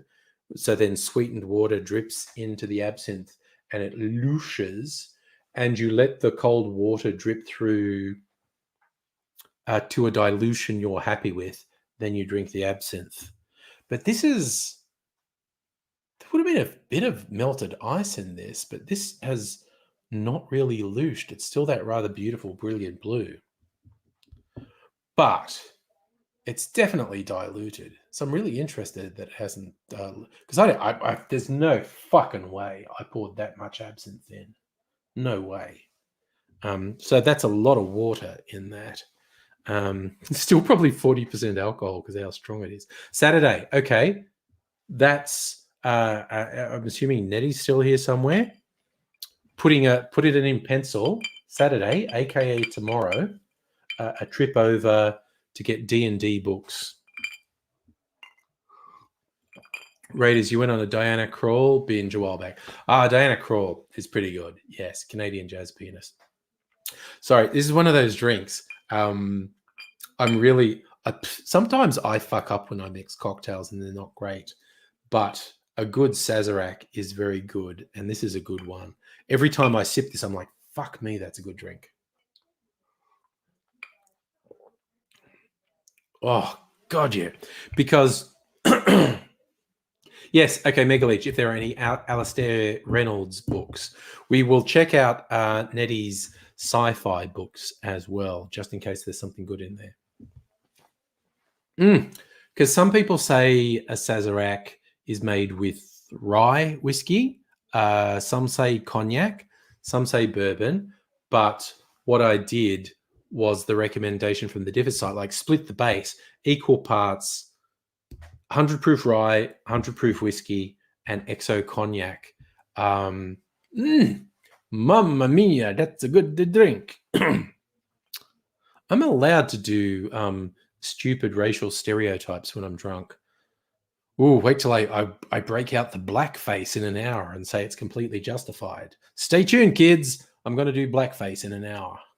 I'm not. I'm absolutely not. Or am I? Or am I? Oh, and just the absinthe rinse in that is so fucking nice. Just, I mean, you have to like licorice because the absinthe is that aniseed taste, the anise, which is a dominant flavor in absinthe. It's got quite a few herbs in it, but the dominant flavor is the anise. Whew, it's mad. I used to get this brand, like I said, the strongest one is the black one. And I used to get the black one because it's like, hell yeah, that's the strongest, 85% alcohol.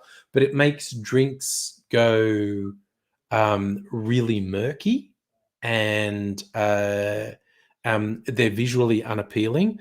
So the red and the blue make much more appealing drinks. So I had the red previously, and then I used that. This is so fucking strong. It takes a year at least to go through a bottle of this. It's so fucking strong. Celtic King, where do I buy absinthe? That's from my specialty shop in the city. Melbourne people or Victorian people who visit Melbourne occasionally, there is a specialty bottle shop in the city on King Street near the courts. It's called the Whigs Cellar. They have an enormous array of specialty spirits and wine, but who gives a fuck about wine? I go there for the specialty spirits they have.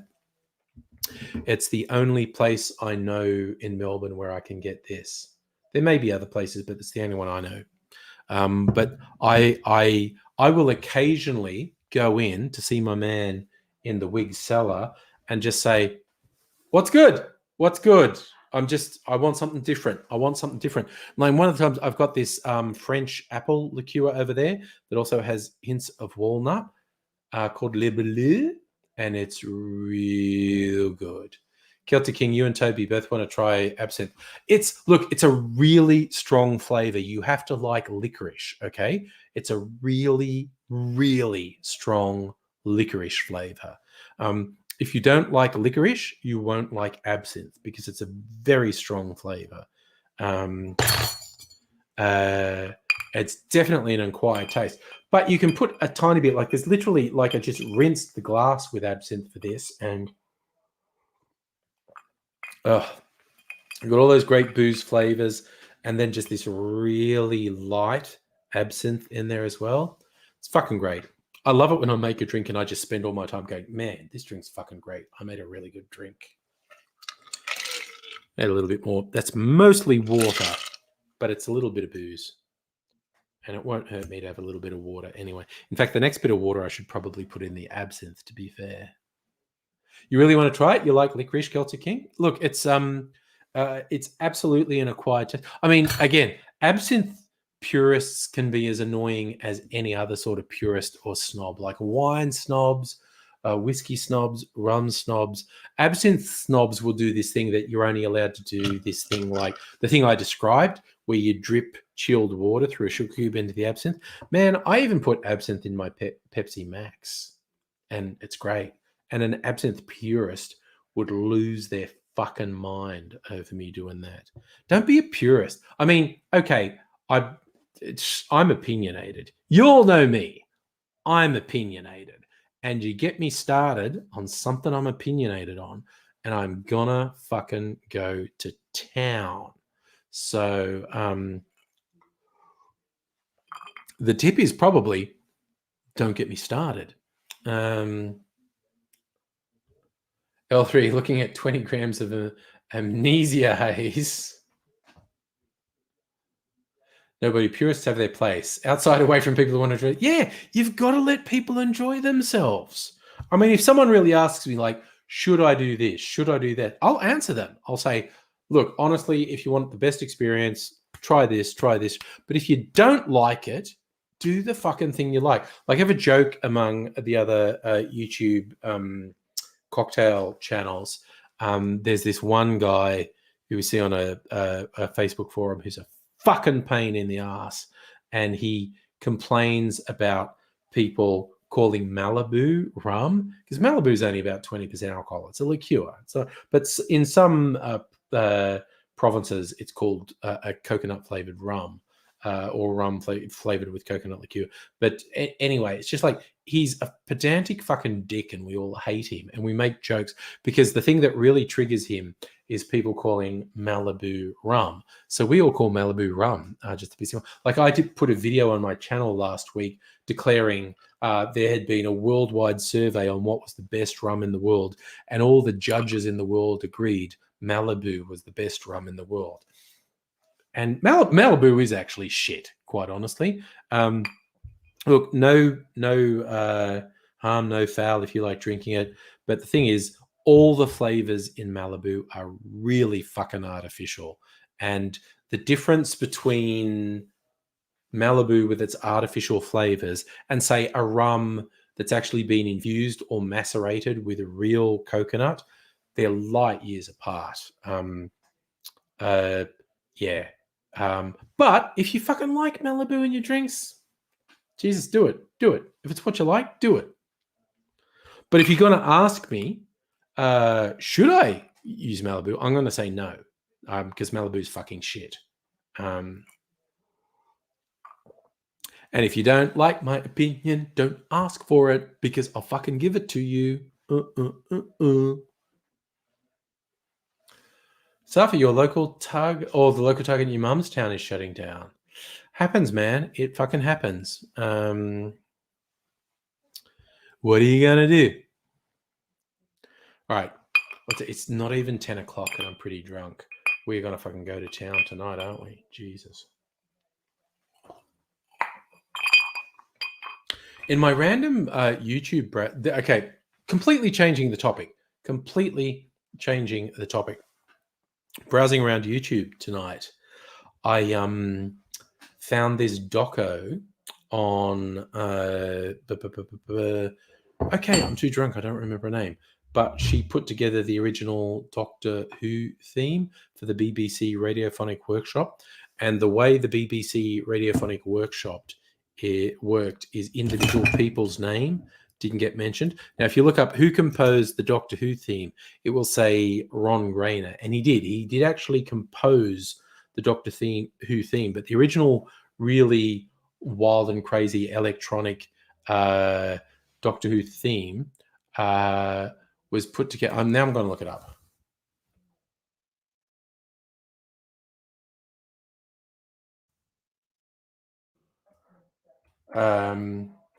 Because the booze has made me blank. Who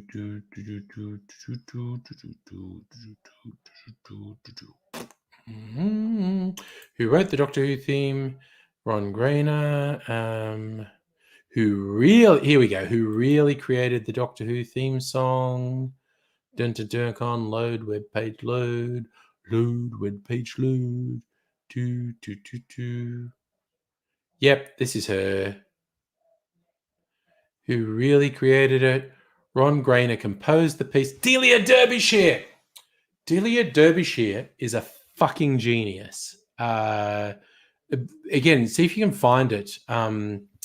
Thank you, Facts Over Feels. You got it exactly right. Delia Derbyshire. She actually put it together by doing this mad shit with reel-to-reel tape and stuff. She is a legit fucking genius. Delia Derbyshire is a legit fucking genius. And there was this 30-minute doco, or actually like 25-minute doco of her on YouTube, and it was really good. And yeah, like for reals, no two ways about it. Delia Derbyshire is a fucking genius. And the stuff she did with pre-digital sound gear is mind-blowing. And that's the interesting thing for obnoxious male Doctor Who fans who get really... I don't even know if they can call themselves Doctor Who fans because they're misogynists and Doctor Who is so anti-misogyny. Doctor Who would not exist as we know it without two women. One, Delia Derbyshire, who put together that iconic theme music, and two, Jesus, I can only hold one name, Verity Lambert. I can only hold one name in my head at a time at the moment. Verity Lambert was a producer for the first couple of series of Doctor Who, and the only reason it survived is Verity Lambert fought tooth and nail to keep it going. So all these misogynists, why do you have a female doctor? Why do you have to be about girls? Like, motherfucker, if it wouldn't have been for Delia Derbyshire and Verity Lambert, Doctor Who as we know it wouldn't exist. And yes, Abigail, thank you. Star Trek wouldn't exist without Lucille Ball. Lucille Ball invested her money in her production company to keep Star Trek going. The amount of nerd shit that obnoxious fucking dudes try to say, it's us, that only exists because of women is mine. Star Wars only succeeded because it was edited by George Lucas's then wife. Like what George Lucas shot was fucking unintelligible gibberish, and his then wife edited it and made it into the Star Wars that succeeded. So much sci-fi stuff we owe to women. Yes, Facts Over Feels, that An Adventure in Space and Time, a dramatization of the beginnings of Doctor Who, is really good. Justin, we were talking about Prince Philip popping his clogs a bit earlier. The news broke about half an hour ago, yes. And yes, fucking nobody. The idea of Doctor Who fans trying to argue that something doesn't make sense or couldn't possibly logically happen in Doctor Who is beyond ridiculous, because nothing makes sense in Doctor Who. Now, I don't know if you can see that. I think you should be able to see it. I added some water to it and it looshed. It's gone cloudy. It's not that brilliant blue it was. It's a cloudy blue now. Little sip.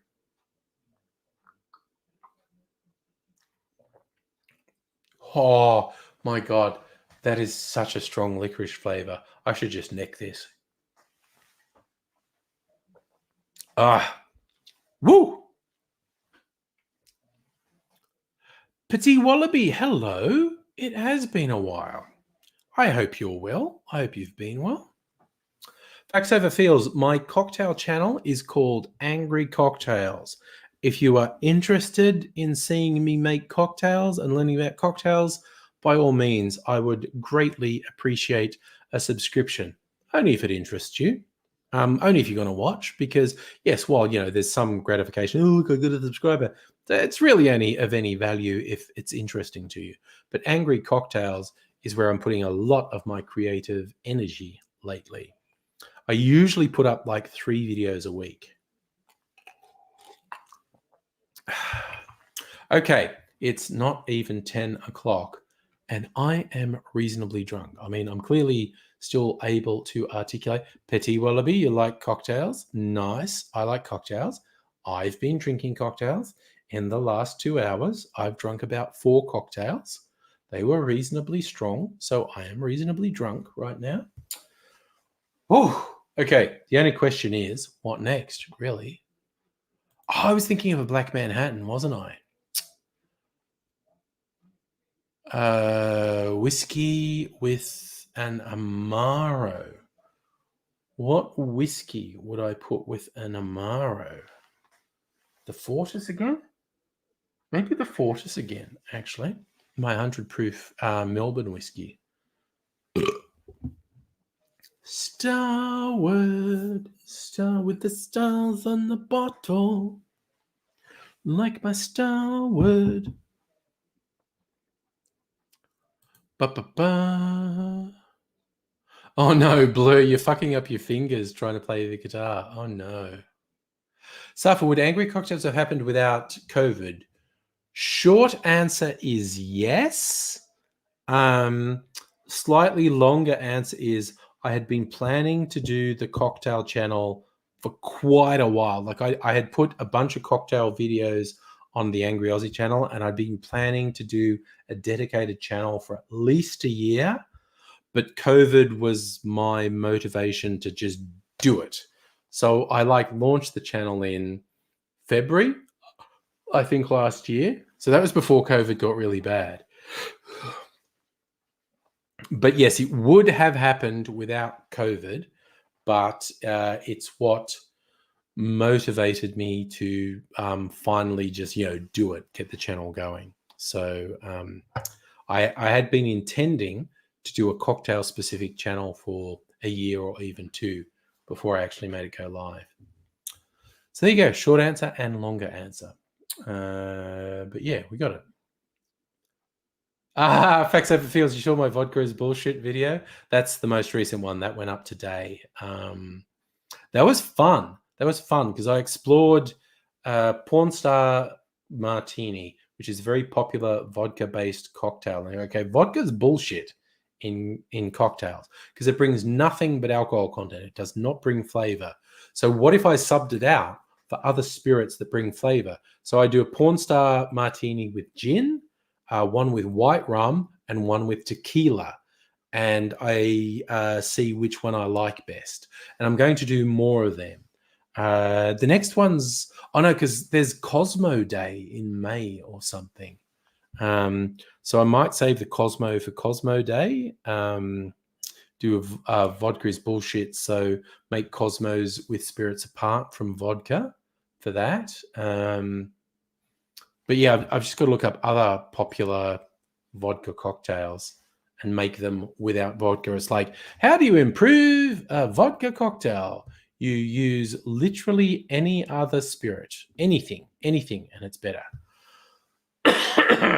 Thank you, Facts Over Feels and Petit Wallaby, for subscribing. And I hope you enjoy the content because I'm actually quite enjoying making the videos. All right, I'm going to put, geez, I'm almost out of Rittenhouse rye. I'm going to have to go buy some because I need to have some rye. Although I've got an Australian rye, which has won more awards than Rittenhouse has, the Archie Rose rye. I'm just using Rittenhouse for the sake of using it. I should just stick with the fucking Archie Rose, honestly. All right, so I'm going to put this back and try not to knock anything over. Oh, God. Okay. That lives over here. Dudes, I'm so fucking drunk. All right. Right, I'm going to put my okay, so this little fruit liqueur actually goes at the back.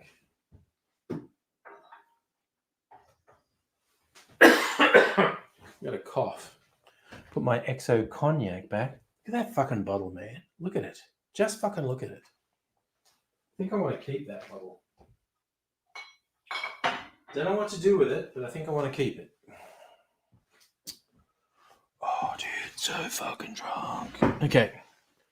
But I'm still upright. See, this is my version of drunk is not blackout drunk and throwing up and vomiting. My version of drunk is sort of the very pleasantly tipsy sort of thing.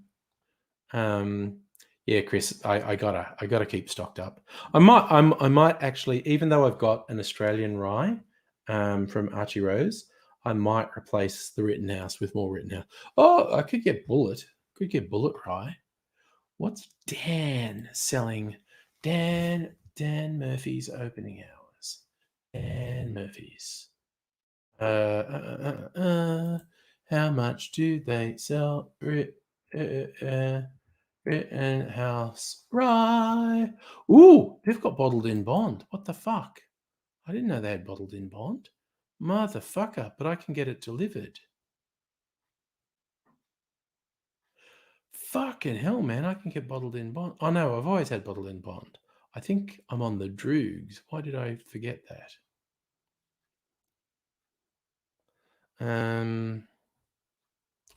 Rye whiskey. What is the other one? No. No. That's right. It's the same thing, obviously. It's the same thing. Okay, Rittenhouse rye, bottled in bond, 50%, 100 proof.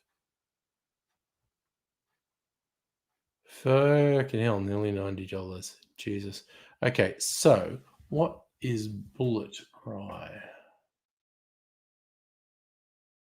Bullet rye. Bullet rye. Much fucking cheaper. 45. Jesus, I'm gonna get some fucking Bullet rather than it's lower proof, 45% as opposed to 50%, but it's fucking $60 as opposed to nearly $100. I'm getting fucking Bullet next time. I like Bullet. So I have an American rye. I've got an Australian rye and an American rye. Yeah, no, Chris, I've got pretty loaded in the last 2 hours. Pity Wallaby, you like rye? You like the rye whiskey? Bye, bye, Miss American Pie. I don't know why I did that. There is a song about rye, I'm sure. American Pie, isn't it? Okay, I'm going to put that in Google search of a song about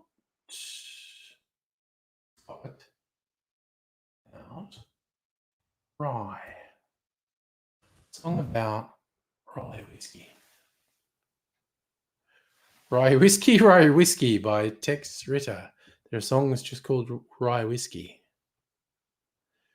Tex Ritter is Song of the Gringo, 1936. I'm going to have to look that up another time. Jesus, when I'm sober, I'm going to have to watch that. Drove my Chevy to the levee, but the levee was dry.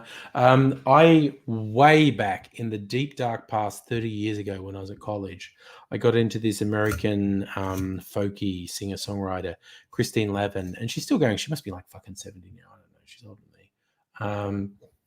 But she's very good.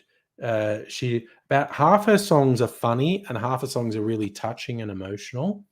And one of her funny ones was one she called The Shopping Cart of Love, the play. And it was this whole story about going to a supermarket and things going somewhat awry. And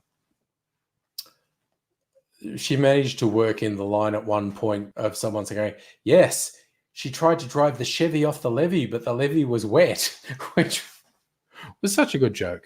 Okay, you can see I'm relaxing. Okay, and I'm going to share with you a story. This tie is really fucked up. You see how that is? Do you want to know why this tie is fucked up?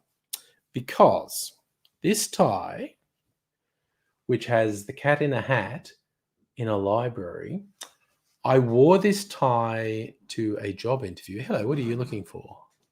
We're just going to do something on that side of the camera. That's okay. That camera's not on. Only this one. So, and if I can help you, I will. So I'm just because I'm doing this in the kitchen, so I get in the way of people who want things to happen. Oh, you're just getting ice cream. and there's ice cream in that fridge. So you can be off camera the whole time. It's great. It's great. I had about 4 cocktails, so I'm a little bit drunk. Mrs. Angry's looking at me going, yeah, you're not normal, mate. You're not normal. What are you going to do? What are you going to do? Petite Wallaby, you want a song about cider? I bet they're... Well, I mean, the one that immediately springs to mind is the Chumbawamba song, Tub Thumping, with he drinks a whiskey drink, he drinks a cider drink, he drinks a lager drink, he drinks a vodka drink. Abigail, why do I do streams in the kitchen? Because I'm out of everyone's way, except when they want to be in the kitchen. Abigail, why do you pose unanswerable questions to me? And my answer is because I'm out of people's way unless I'm in their way. So I could, honestly, I could go into the office and then actually get a fucking Ethernet cable and plug into my laptop. That I know the reason I do this in the kitchen is that all of those are in the kitchen, so I can just make drinks whenever I want. No, this is why I do it in the kitchen, because all of these are handy. I'm not joking. That's why I do it in the kitchen, because it's really easy to make drinks from here. Yes, Chris, why do we drive on parkways and park in driveways? That's a good question. So this is... Sorry, excuse me for 1 second. What are you hoping for? Yeah, no, that's all done. I'll just leave it there. It's okay. No? What do you want? More ice cream. More ice cream. Vanilla ice cream. Okay, I'm going to get some vanilla ice cream. I'm going to get some vanilla ice cream out of this fridge. No, that's the wrong tray. Some Mars bar ice cream. And there's vanilla ice cream. Lots of vanilla ice cream.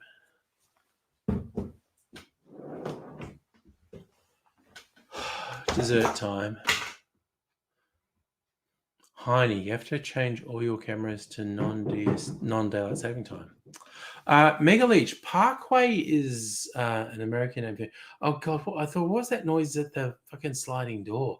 Mimsy is a nosy piece of shit. Mrs. Angry has been sitting on the lounge watching Star Trek, and Mimsy's been sitting next to her absorbing body heat. Mrs. Angry gets up and Mimsy comes out and goes, hello, why is the entire world not revolving around me for 5 minutes? So there's some noise over there. I just saw Mimsy's face at the door. Oh shit, okay. Sorry, I just found something in the freezer that I was looking for earlier, a light and easy meal.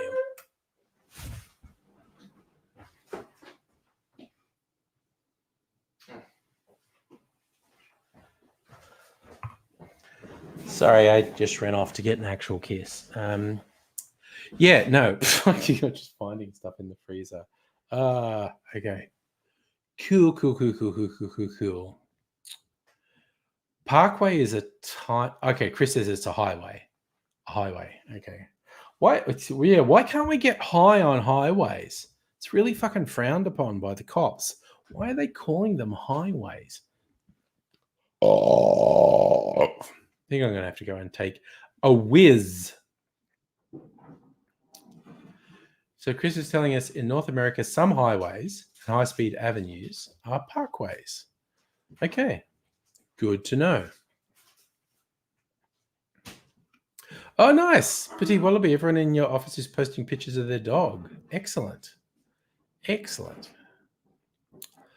Oh, yeah, I think I'm really going to have to take a brief pause and take a whiz. So now the only question is I'm going to make another... I wanted to make a Black Manhattan and see what it's like. Maybe make rye whiskey. Maybe use the Archie Rose. Sorry, I just got to yawn for a second. Oh. Maybe make an Archie Rose rye whiskey and an Amaro and some bitters. And I could still mix it in this glass. There's enough ice in there. Might do that. I might actually do that. Chris, you can't park on a parkway, you can't drive on a driveway, you can't get high on a highway. It's all bullshit. I want to turn that into a song. You can't park on a parkway, you can't drive on a driveway, you can't get high on a highway. This is some bullshit. Okay, that's a fucking song right there. That is a fucking song right there. Oof. Yeah. I'm gonna make a black Manhattan. Is that politically correct? No, yes, maybe, yes, no, maybe, I don't know. Can you repeat the question? Man, that gets stuck in my head. The amount of times at work when someone's been a jerk and putting me on the spot with stuff, and the response I want to give them is yes, no, maybe. Can you repeat the question? Yes. L3, bring a pot. Bring a pot. Nobody, the names represent things one can't do. It's the language and vernacular is very strange. We end up saying things that when you look at them, they don't make any sense at all. But at the same time, they make sense. If you dig what I'm saying, if you're picking up what I'm laying down. Yes, Lee, yeah, nah, and nah, yeah. Trying to, Megaly, do you reckon we're not safe in a safe way? That's another line. Oh my God, that's another line for the song. Like, you can't park on a parkway, you can't drive in a driveway, you're not free on a freeway, you're not safe in a safe way, dun, dun, dun, dun, dun. Then we should go into some big heavy metal riff. Oh, Abigail, perfect, fucking perfect. You could make a black Manhattan, but wouldn't it be called Harlem? That is absolutely fucking perfect. Yes, Chris, you're laying down what I'm picking up, if you know what I mean. If you know what I'm laying, you're picking what I mean. That's what we're doing. See, if I was even remotely musically talented, we'd have a fucking song here. Oh, Abigail, excellent extra lyric. You don't see much in Seymour, but or maybe you see less in Seymour. You can't kill more and kill more, but it's still murder and kill more. Don't kill more and kill more. We're all geniuses, is what I'm saying. It's literally just water I'm drinking at this point because I need to hydrate. In fact, I might actually get a little bit of water.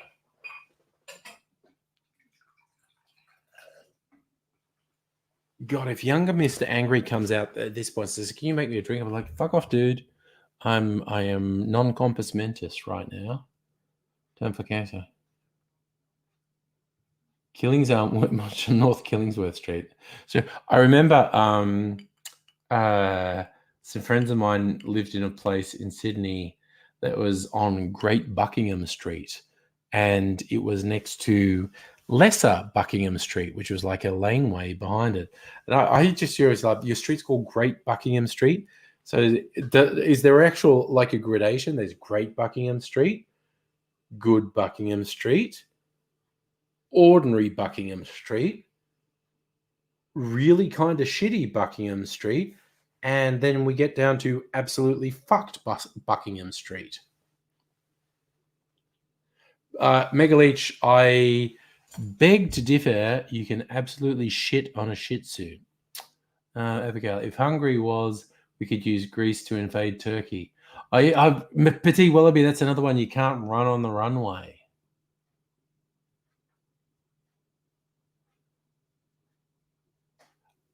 Nobody, I think you've got the closing line for the song. You can park a car in a car park. God, it's just that line about country names. I remember the thing was a puzzle from when I was in primary school, and this is literally from primary school. This is literally from 40 years ago, and it's stuck in my head because it was such a dad joke. It was, will wonders never cease? French fries are actually cooked in grease. Yeah. Can't lane a laneway. Okay, this is a thing that used to exist in England. The most recent one was only taken off the books in the last 50 years. But in a lot of cities and towns in England, the back street where sex workers would ply their trade for passers-by, they were known, and this was literally on the books as the official name of the lane, they were known as Grope Cunt Lane. That's a real thing. The back streets where sex workers would ply their trade was officially known as Grope Cunt Lane. So just sharing it with you. Abigail, that's a good one. What do you find in ancient Greece? Ancient chips. Oof.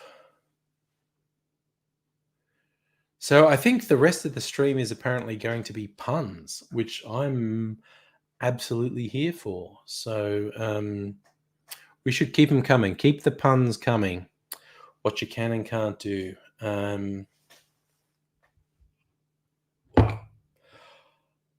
I remember, okay, you have to be of a certain age to remember a nature series that was on the ABC called In the Wild with Harry Butler.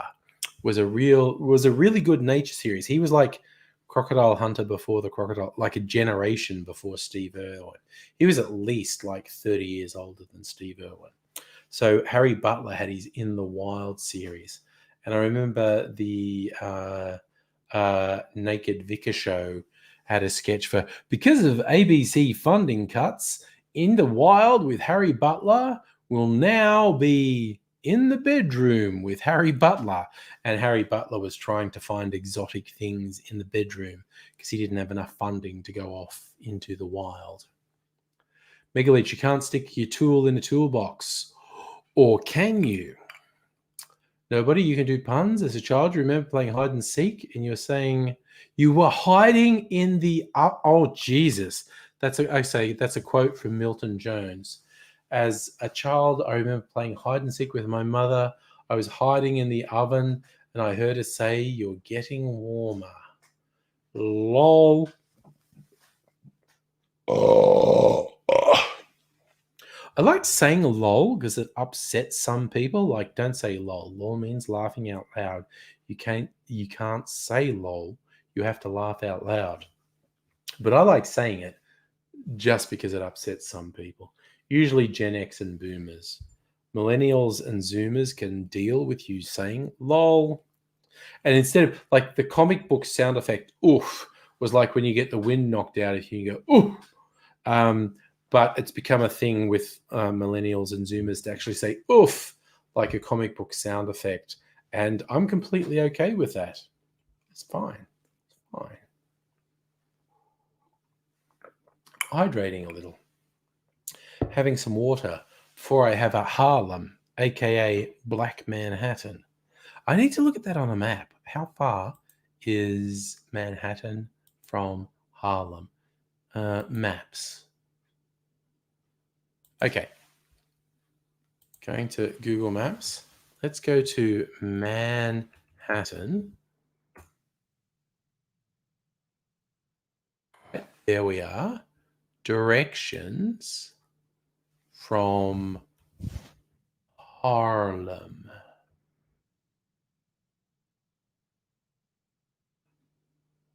Okay, Harlem's on Manhattan Island. Good. I thought so. I fucking needed to check. So absolutely, Abigail, you are on the fucking money. A Black Manhattan should be called a Harlem. You are 100% on the money. Nobody, that's a fair call. Oof is something that people say if they feel they should respond, but they have nothing to reply with. Yeah. And Petty Wallaby, you like to say lol sarcastically when something's not funny. Yes, I do that too. I do that too. Safi, you're drinking 0% beer, so you're drinking water. That's okay. That's okay, man. If you like it, that's fine. Oh, a little bit of hydration doesn't go astray. Nobody has another pun? Dad caused you great distress as a child when he said, I'm just going to pop upstairs. So he went upstairs and popped. That's disconcerting. That is absolutely disconcerting. So I'm going to make a Harlem, aka a Black Manhattan. I'm going to take a whiz, as the kids say. I'm sure that's what the kids say. And then I think, I don't know if no one's brought it up. I don't know if anyone wants to do Angry Bunch. I'll post the link I'm going to post the link now. Then I'm going to go and take a whiz. And anyone who wants to join can join. If you don't want to, I'm just going to get more and more drunk on camera.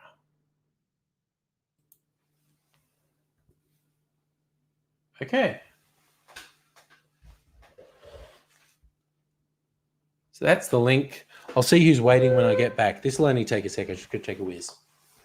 I can walk in a straight line. I'm a fucking champion.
Hopefully.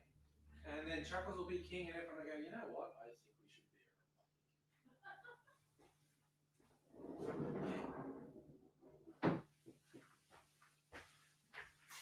And we're back. Mrs. Angry has been watching the news. She says the TV news is just saturated with Phil the Creek being dead. Phil the Greek, not Phil the Creek. And okay, I see Lee is connected, but he's wandering around. Lee, wave at me if you're ready to say hello. He's ready to say hello. Lee's, look, okay. Dude, you're going to give me vertigo moving around. Now you're in a great empty white space, which I love. Pity Wallaby, you love have a drink, but it's 8 a.m. Yes, you are smart. Don't start drinking at 8 a.m. Fill the creek. Yes, thank you, Mega Leech. They remind me, there was an old, I don't know if anyone remembers Larry Pickering, who was a political cartoonist of some note in the 70s and 80s in Australia. And in more recent years, he's been a weirdo, extreme right fucking lunatic.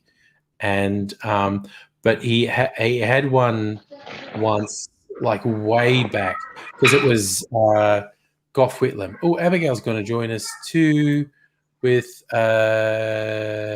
Kitty. There you go, Kitty. Oh. Hello. Hello. Kitten says hello. Tired kitten says hello. Tired kitten says hello. Oh. I don't know. Hello, how are we? Oh, drunk. How are you? Sorry. Not. Not. You're sober. Okay. I'm very Despite the news about Philip the Greek. Yeah. Okay, I'm gonna take the kitten to sleep. Yeah. And I'll be That's fair right back. All right. See you in a bit. Say All right. say goodbye. Bye, sleepy kitten. No, it's a bitey kitten. Okay, I'll be back in a sec. All right. Come on, sleepy. So, what have you been up to, Lee? Not too much. I'm going back to Uni SA for next semester. Aha. What's the course you're doing at the moment? Foundation studies. Okay. Cool. Sorry, I'm just putting things away. I'm going to put this away and get a rye whiskey out because that's the kind of man I am. Sorry, my belt got stuck on the chair, but that's okay. We get this, we put that there. And now we have... I just kicked a box, but that's okay. Archie Rose Rye Malt. Have returned. You have. Yeah. You have returned. Yay. So... Yeah. I need to then get I'm tomorrow. doing a Bachelor of Business Innovation and Entrepreneurship. Okay. Well, After I hope finish this foundation studies, doing one selective at a time. I feel like that's the sort of thing that maybe halfway through, because your entrepreneurial spirit kicks in and you'll go halfway through the course, you go, why am I wasting time here? Screw these people. I'm off to change the world.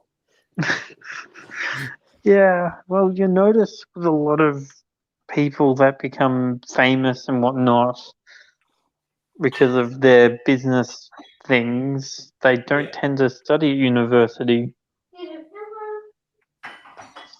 But I'm very pro university, but I'm also Me pro too. people who at a certain point go, you know what? These people got me thinking the right thing, and I just worked out I shouldn't be here anymore. And off you go. Yeah, I think Steve Jobs was one of those people. Did Steve Jobs ever start university? I'm not Don't sure. know. I would have to look that up, actually. Yeah, definitely look that up. And I think Bill Gates as well. Gates, I know, started university, and there's a certain point he went, yeah, no, I'm just going to go off and run my business now. Because I love that phrase, yeah, no.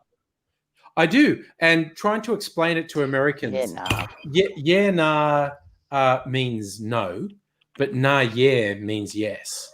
And they go, what? You go, no, think about it. What it means is you thought about what the person said and you went, hey, yeah, nah. Or you went, or when someone says that's bad, you go, nah, yeah. And it's just like one's positive and one's negative. And watching Americans try to process that is usually pretty funny. Yeah. Yeah. No. And my favorite is explaining what Australians may well say if you're with a couple of people in a social, like you're in a pub and someone no one likes comes up to join your group, and you just go, and what you'll say, you'll nudge the person next to you, go, here comes your mate, the person everyone hates. Whereas if you're with a group of people in a pub and someone that you all like comes up and joins your group, you go, oh, here's this cunt. And yeah.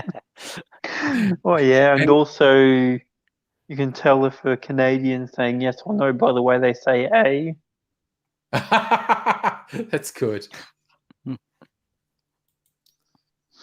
So, yeah, but it tends to really mess with Americans' minds where when you greet someone by saying, here's your mate, you actually mean, we all hate this person and wish they would go away. But when someone you like shows up, you go, oh, yeah, this cunt had to show up. It just means you're very excited to see them and you're glad they're there. And Americans go, what? Yeah. But why would you say that? And you just go like, you know. And the Americans go, no, I don't know. Why would you say that? Yeah. It's a mystery. That reminds me. I have to take Yeah. my migraine meds. That Ooh. look, annoying people should remind you of migraines. We're talking about annoying Yeah. people. Should remind you. Oh God, we made Pitty Wallaby choke on her coffee, and she's awake now, so that's okay. Oh. All right. Here's the thing, I was just Admittedly, thinking, Abigail, I was thinking of like I could make a video for my cocktail channel, and refer to I'm making a Black Manhattan, aka a Harlem, and I'm not sure whether that's progressive or racist to say that. I don't know. I think it's neutral, but I'm not the person to judge that. Yeah. Given I'm the whitest person alive. Oh, I'm the whitest person I know. It's just like, it's just yeah, I'm Anglo-Indian and I'm pretty white. Although yeah. people say I'm tan, I'm like, yeah, nah. Dude, there is like no fucking melanin in my genealogy. There is no melanin at all. I am just different versions of pasty white going back fucking generations. It's terrible. There is nothing to protect me from the Australian sun ever. It's just terrible. It's a wonder I don't know. That's why I have I mean, my freckles aren't so noticeable anymore, but as a teenager, my freckles were incredibly noticeable and I was incredibly self-conscious about them. Yeah, I'm descended from like England, Ireland, and Scotland. Yeah. So I am in the same boat. Yeah. No, it's pun intended.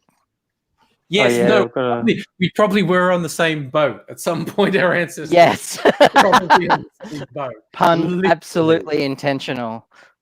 My half brother and half sister, one of my half brothers and one of my half sisters are like, well, I've only got one half brother who's half Welsh. Yeah. And then a half sister that's half Welsh as well. And thinking, wow, when they get a temper, they really get a temper. Yeah. I remember working with someone years ago and she was like, oh, that was a fun thing. We called them travelers, like people from the UK who were here on like tourist visas and they were allowed to work because they were young. And we called them travelers. And of course, that's the polite word you use now for the people in the UK that used to be referred to as gypsies. And these people saying like, no, traveler is kind of an insult where we're from. And we're like, well, whatever. You're a traveler here. And well, the word gypsy is also a slur. Well, they prefer Romani people. Yeah, I believe. But also, I've met them. Yeah, in Europe it was the Romani people, but the people who self-identified as gypsy in the early and mid 20th century in the UK were actually people who'd left Ireland and were nomadic. Okay. And it's kind of like you watch Peaky Blinders; they call themselves gypsy, because in the early 20th century there was no other word. Today they call themselves travelers, and they have a whole culture and whatnot. But so that when these people who were from England or Wales or Scotland, if we called them travelers just because they were traveling here, they would go, no, that's not what traveler means where I come from. And this one Welsh girl I worked with, she said like her family, they'd gone on the genealogy sites and they'd gone back 10 generations and there was no one in their bloodline who wasn't Welsh. And they said, at that point we stopped because we were scared someone English would show up if we kept going. Well, I remember, what's his name? The talk show host. Irish American. No. I think he's Canadian actually. Who are we talking about? I don't remember. He's got red hair. He's Irish Canadian / American. Conan O'Brien. Conan O'Brien. That's him. Conan O'Brien. He did a genetic test. Yeah. And the company got back to him personally, not just because he was a celebrity, because his genes were so anomalous. They were like 99% Irish. Like most people are like 20% this, 10% this, maybe 5% that. He was like completely Irish. Yeah. But Like, Conan O'Brien is almost translucent with that red hair and pale skin. He's so white he's almost see-through. Yeah. Turns out his ancestors were part of they were kind of a cult from Ireland when they moved to the Americas, and they formed a town where they didn't allow any outsiders. Oh wow! So that's why he's got such a pure bloodline. Yeah. Which also, and apparently that means there's a lot of inbreeding. Yeah. Yeah, I was about to say inbred. Sorry. Yeah. And also, and it wasn't until like 1950 that they opened up to the outside world. So they broadened their bloodline a bit in the mid 20th century. Jesus. Yeah. It's because they were sick of having 7 fingers on each hand. But one of the most English people I know of, John Lennon, sung in a song, "If you've got the luck of the Irish, you'd wish you're English instead." I'm thinking, what? he was trying to pick a fight when he said that. When he said that, he was trying to pick a fight. Because he was a bit of a feisty individual, John Lennon. He was, and especially when he was singing "How Do You Sleep at Night," aimed at Paul McCartney, going, "All you wrote was yesterday, and then ever since then you've become just another day." And then he also sings, "When they said you were dead, they were right." Here's the funny thing, Lee, I know you're really into the Beatles. You may or may not have heard of this, but a friend of mine swore there were demo tapes of the White Album that ended up being known as the Black Album because they were very early versions of the songs. And some of them were terrible. Like he said he swore he'd heard this song, an early version of Get Back, that was like super racist. Like it was telling black people to go back to the Caribbean. And I don't know because I haven't heard it and I don't know anything. Say, okay, Lee's looking shocked. So Lee's never heard this story. I have no idea if it's true. So, but, I sort of hope not. All manner of yikes. Yeah, so I've thrown this hand grenade out there, and I've got the pin from the hand grenade in my hand saying, I have no idea what that is. Why did that blow up? I don't know. Why would you say something so bold yet controversial? So controversial, and it's yeah. I love using that meme actually. Eric Andre is off the deep end. He's so out there. Who would do such a thing? Yeah. When he shot the guy. And the 3 big Eric Andre memes is, why would you say something so bold yet so controversial? Who would do such a thing? And let me in! Let me in! Oh, yeah. There was one moment when someone said something at a wedding, "Do you miss me?" And I'm like, "No, we do not miss you."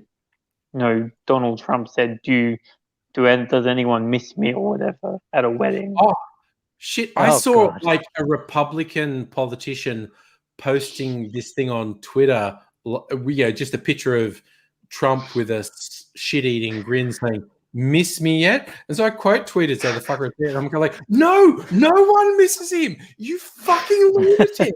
No one misses him. Admittedly, I'm glad he's gone. Have you seen, getting back to the memes, have you seen, I forget his name, but he did an episode where he did the minority, what was it? What do they call it in sports where they like put trade players or like draft? They do a draft. The minority draft, where they were like doing a draft of like famous people. All the different minorities are just claiming famous people. Who was claiming who? Yes. Yeah, it was great. Mixed race people, so who gets to claim them? Yes. Yeah. Brilliant. Oh, Petty And, Wallaby's got to go because it's morning for Bye. her. I think she has to do Bye. work. Live long and prosper. It's not Friday morning. It's Friday morning for Petty Wallaby, not Friday night. So she has actual work to do. So that's cool. Also, by the way, the Harlem, aka the Black Manhattan, which is just whiskey with an Amaro, is really nice. Cool. I kid you not, I see these ads that say over beer, and it's like ads for Canadian Club. Yes, that was a campaign Canadian Club did, because it's like, oh, you can get bottled Canadian Club with soda or ginger ale, and it's a beer alternative. And it's, yeah, I'm not sure how effective those ads were, but that was a really big campaign Canadian Club did, said like, oh, if you're sick of beer, try this. I mean, that's how I got into cider, because I fucking hate beer. And when I was in the UK, one of my YouTube buds who lived in London, and I caught up with him, and I was like, I don't really drink any of this stuff. And he goes, you'll like this. I'll order you a cider. And he ordered me a sweet cider. I think it was just Strongbow. It was nothing exotic. Mm. It was Strongbow. It was a sweet Strongbow. And he said, you'll like this. And I went, oh, yeah, that's pretty good. But I've since got into, actual decent quality ciders. Strongbow's a bit lowest common denominator. But I do actually drink ciders now sometimes. Safa, Canadian Club is actually from Canada. It uses Canadian whiskey. Yes, it's really good. I'm a big fan. And Canadian Club is a bit like American rye whiskey. A Canadian whiskey tends to be a rye whiskey, which is it's a bit herbal, spicy. It's got a hint of vanilla. Yeah. It's really syrup. Because I don't like bourbon so much, but Canadian Club whiskey I do like, and they're both rye whiskies. Yes, most Canadian whiskies are of the rye variety. There is some. I remember that. Go, Lee. I remember an ad where it's like the guy's like, it's a bar setting, and this guy's like, I'll have a Canadian, and then these Americans talking to each other, oh, Mr. Canadian, Mr. Canuck, and then they go to him, oh, Mr. Canadian, where's your pet beaver? Then the Canadian picks up his pet beaver and goes, there he is, attack, and then the beaver turns and attacks the American. The American's like, oh, and it's like, I am Canadian. Excellent. Oh, dear. Nice. Show him your beaver, Canadian. Yeah, okay, cool. Sorry, I learned sexual metaphors from 70s American porn, and so yeah. It was like there was that old thing. It's like everything I needed to learn, I learned in kindergarten, and there's the whole thing about, and it's this cutesy, touchy-feely, take a nap when you're feeling grumpy and all that sort of stuff. And I'm like, man, everything I needed to know about sex, I learned from 70s Penthouse Forum letters, because in the 70s, they were bizarrely honest, because 70s Penthouse Forum, there was a lot of bi and male gay sex, like way more than people were admitting to. And a fuck ton of drugs too. And unfortunately, a big thing in 70s American porn. See you later, nobody. Live long and prosper. See you, nobody. Coercion and rape, essentially. Hello, nobody. I'm just leaving you on that note. Go to bed. Coercion and rape. Yeah, just go to bed thinking about that. Sorry, I've been drinking too much. I'm just going to say inappropriate things for the rest of the evening. So, man, no, the Harlem, the Black Manhattan is really good, actually. So, Saf saying, is Canadian Club expensive? It's not. You can go to bottle shops in Australia and get Canadian Club, like stuff that's bottled with ginger beer or soda or cola or something, which is a great party drink. Or you can just get a Canadian one. But yeah, you can get. I saw 8-year-old Canadian Club at Dan Murphy's for really cheap once. That's probably good. That's probably really good stuff. Yeah. Yeah. Yeah. But my It didn't Irish last long. It grandfather was on my really nice. mum's side of the family, Yeah. it's like if you really want to be put on your butt, drink Bushmills Black Bush. Like, okay. The Bushmills Irish whiskey. Yeah. Yeah. The only Irish whiskey I've got is the Jamesons, because I don't drink a lot of Irish whiskey. So I go, I'll just get a bottle of Jamesons if I want to mix Irish whiskey with something. But Irish whiskey tends to be smoother than Scotch, because Scotch tends to be the peaty, smoky stuff, which is great if you like that. But if you don't like the really peaty, smoky Scotches, you're probably going to like Irish whiskey, because it's a bit easier. You're making me want to buy a bottle of Scotch now. Oh God! Like, seriously. I've got a tiny little thing of Scotch up there from a sample pack, but I also bought one of the limited edition Starward did, the Melbourne whiskey, and it's infused with mesquite smoke, which is a thing you often use in like barbecuing meats, mesquite wood to do the smoking. Sure. And so this is an Australian whiskey. It's not peat, but it's a different sort of smoke, but it's a pretty good substitute for a peaty, smoky Scotch whiskey. It's one of their limited editions. Because where's Kirsten's off in Western Australia at the moment, being with her mum and stuff. I mean, Kirsten has made me buy so many. Well, like, I don't have any major brand gins in my collection. It's all Australian sort of boutique distillery stuff. And but I love the country. I've got one or two major brand whiskies, but most of it is Australian boutique whiskies. And although she's not really into rum, but I've ended up with all these different sorts of rum, and very few of them are like major brands. It's like these boutique rums. And it's Kirsten's fucking influence, because I just had big brand alcohol at the start of last year. And Kirsten's like, no, fuck that shit. You want to buy that. You want to buy that. And so I've doubled the number of bottles in my collection Thanks to Kirsten. It's all her fault. It's all completely. Kirsten.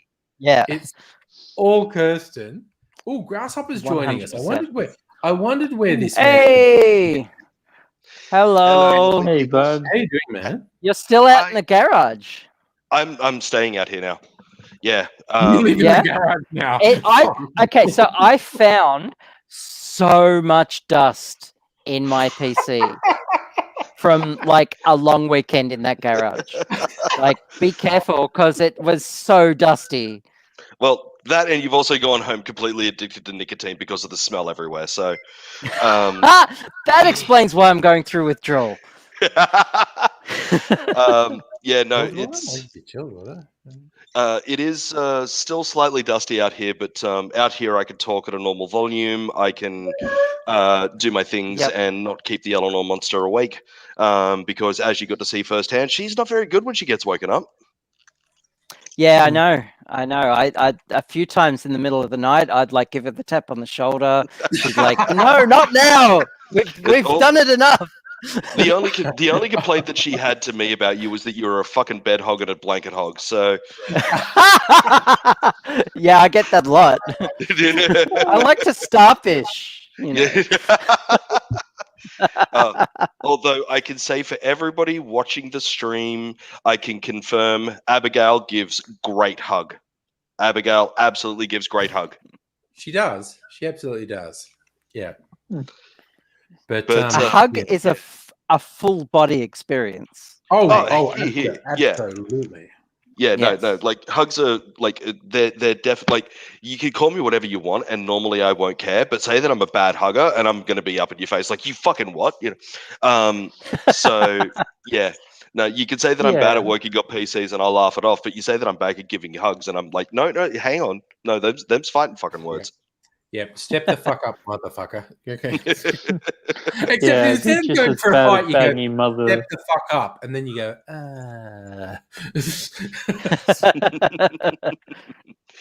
Okay, so nobody has gone off to bed. Very fatigued after today. I shall depart also. So good night to him. Yeah. So yeah, no. Other than that, it just happens to be fucking humid down in Sydney right now. Yeah. It was, yeah. It was all weekend. So if it's worse than that, Oh, the weekend wasn't bad. worse No, than- the long weekend wasn't bad at all.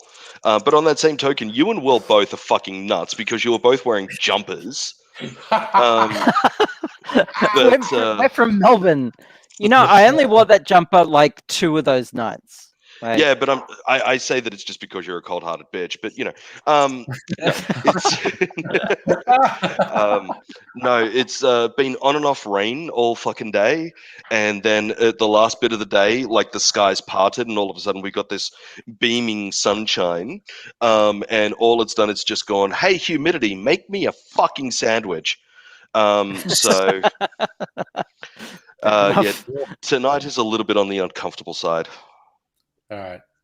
No, the temperatures dropped here in Melbourne. Like I think we're getting to the stage that by Sunday we're going to have a maximum of 15, which is surreal because Thursday hit about 30 and Sunday is going to have a maximum of 15, which is well, that's Melbourne. That's Melbourne. Yeah, that's Melbourne for you. The first time that I ever went down to Melbourne in one day, I experienced all 4 fucking seasons, and it absolutely blew me away. Yeah, that's very common. People always layers. think we're exaggerating, but there was a real day when I lived in East St Kilda, and when the kids were younger, we used to go to St Kilda Beach reasonably often because they liked it, and it was like 35, 36 degrees. It was a really hot day. We're at St Kilda Beach and having a really good time, and this wave of fucking black cloud started rolling in from Geelong, and we were like, that's not good. Let's go home. And the time from when we said we should go home to packing everything up and getting in the car, and our home was only 10, 15 minutes away, this rolling thing of black cloud came in and the temperature dropped 20 fucking degrees. So we went from being one day was 38 and the next day the maximum was 16. But we went from, we were at the beach and it was about 36 and we went, well, that looks like shit. And we bundled stuff up, got in the car and got home. And by the time we got home, the cold front and the rain hit. Less than half an hour, it went from 36 to 16. And people always think I'm fucking making that up. And I go, no, I'm not making that up. 2005 into 2006. Sorry, Abigail. No, no, you go first, Abigail. Yeah. No. Look, having lived in Melbourne all my life, I've seen plenty of summer days that were 30 plus, 35 plus. And you just know, like, there's a cool change coming, and half the time you can see the cool change, like, and then it just rains, and it's like cold for the rest of the week. It's just a really common Melbourne thing. I'll never forget 2005 coming into 2006. New Year's night, we had a small LAN at the place that I was living at the time, which was this tiny little 2-bedroom apartment at the back of Richmond. And everybody like packed up and finished up at about like 3:30, 4 o'clock in the morning type thing. And I just, at the time, Eleanor was only my fiance. She'd stayed with the parents for New Year's on that particular New Year because she wasn't feeling the best. And 7 o'clock in the mornings rolled around, and I'm like, I'll go over and say hello to Eleanor and I'll get some sleep over there. It won't be any big problem. Yep, no worries at all. When I walked out my front door at 7 o'clock in the morning, it already felt hot. It was pretty fucking warm. By the time I'd gotten to Eleanor's place, which was about a half an hour's drive away, the needle was topping the better part of 30 degrees by 8 a.m. Come to the middle of the day, 3 people actually died at Bondi Beach on this day from fucking heat stroke and dehydration because they've been out pissing up for New Year's Eve. It hit like 45, 46 degrees. And I was asleep, thank Christ, for the greatest majority of it. But it got to the point that Eleanor was actually getting genuinely worried about me because I just sweat everywhere. The bed was just fucking soaked in sweat, and she was like, he's going to die of dehydration unless he wakes up and gets some fluids into him. So she's woken me up. It was probably about 5:30, 6 o'clock that night that she's woken me up with a gigantic glass of Staminade. Gone out the backyard, slammed down the Staminade, and I'm having a smoke. And they have a pool at her parents' place. Because back in the day, her parents didn't believe in air conditioning. Don't get me started on that. So it was literally. What, they don't believe it exists, or No, it's a whole fucking story that isn't good for a live stream. But anyway, the way that you cooled down at the time was you jumped in the pool, got wet, jumped out of the pool, and stayed underneath the shade. And then when you got dry and hot again, into the pool, back out again, so that way you didn't get burnt to a crisp. Yeah. So I've kind of dunked my head in the pool and wet my hair and just sat back and had a smoke, drinking the Staminade, waking up, and it was punishingly fucking hot. It was still really fucking hot. But then we had the radio on, and the radio said there is a southerly on its way through, and it's going to be a hell of a thing when it hits. Be prepared. And I'll never forget it, sitting out the backyard when this southerly hit. In the space of 20 minutes, the temperature dropped 25 fucking degrees when this southerly hit us. It was the most amazing thing. Like, you're sitting out there just wishing death upon the universe and everything because you're dying of this heat. And all of a sudden, this southerly comes over and just all of the heat just gets pushed away from you. And you're just like, this is fucking living. Yeah. But yeah, whenever you tell someone the temperature dropped 20 degrees in 30 minutes, they think you're talking shit, and you go, no, that happens. That's a thing that happens. Yeah, absolutely. No, the first day that I was down in Melbourne, I woke up, it was like 30 fucking degrees. In the afternoon, it came overcast and it started raining and it cooled down a bit. Then it fucking hailed. Then it stopped. And then it was a half decent fucking temperature. And then towards the end of the day, the fucking sun gods decided, no, you're too cool down there, and arced up the fucking temperature again. And then nighttime came and it came down to a nice, lovely temperature. And I'm like, what the fuck? Well, we had a New Year's Eve about 10 years ago where at midnight it was still like way over 30, and people went really fucking crazy, like on St Kilda Beach and other places, because they were so hot and they were drinking so much. And post midnight, like, it never got lower than 30, which is stupid. The idea of the nighttime temperature being over 30 Celsius is fucking stupid.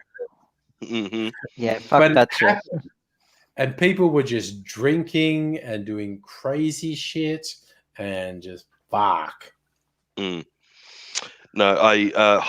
stupid hot summer's nights growing up. I grew up out at a place called Macquarie Fields. And the place sorry. You know Macquarie Fields, yeah. I know Macquarie Fields, yeah.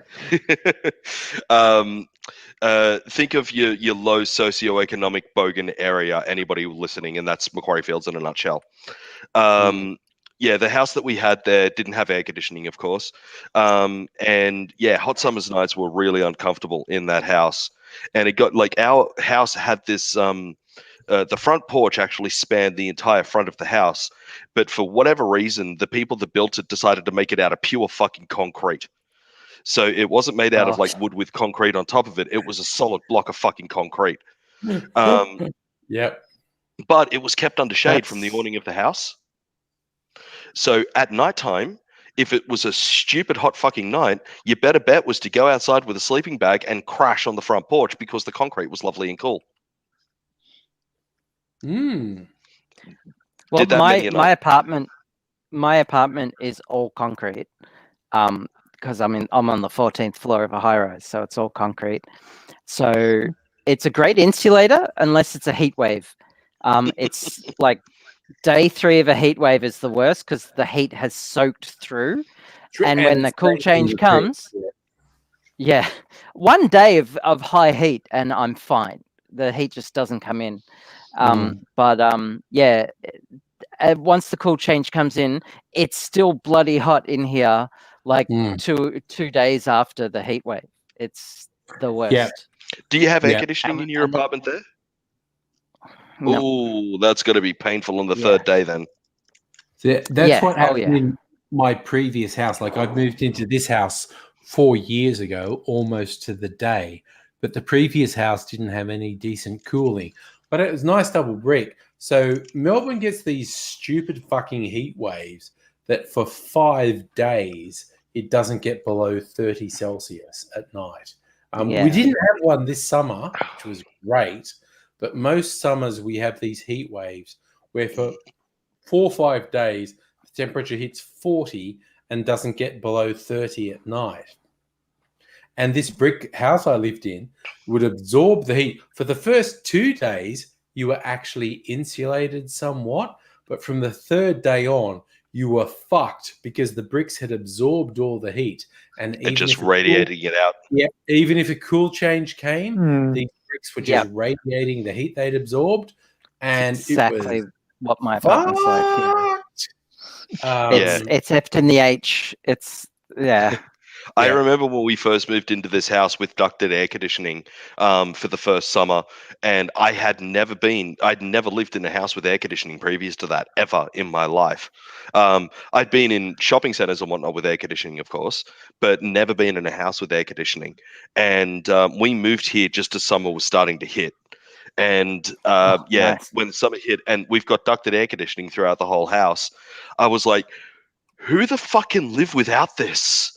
This is like, No, this house. oh, This house has ducted heating, ducted air conditioning, and it fucking rocks. The previous house was a fucking nightmare. It was so fucking bad.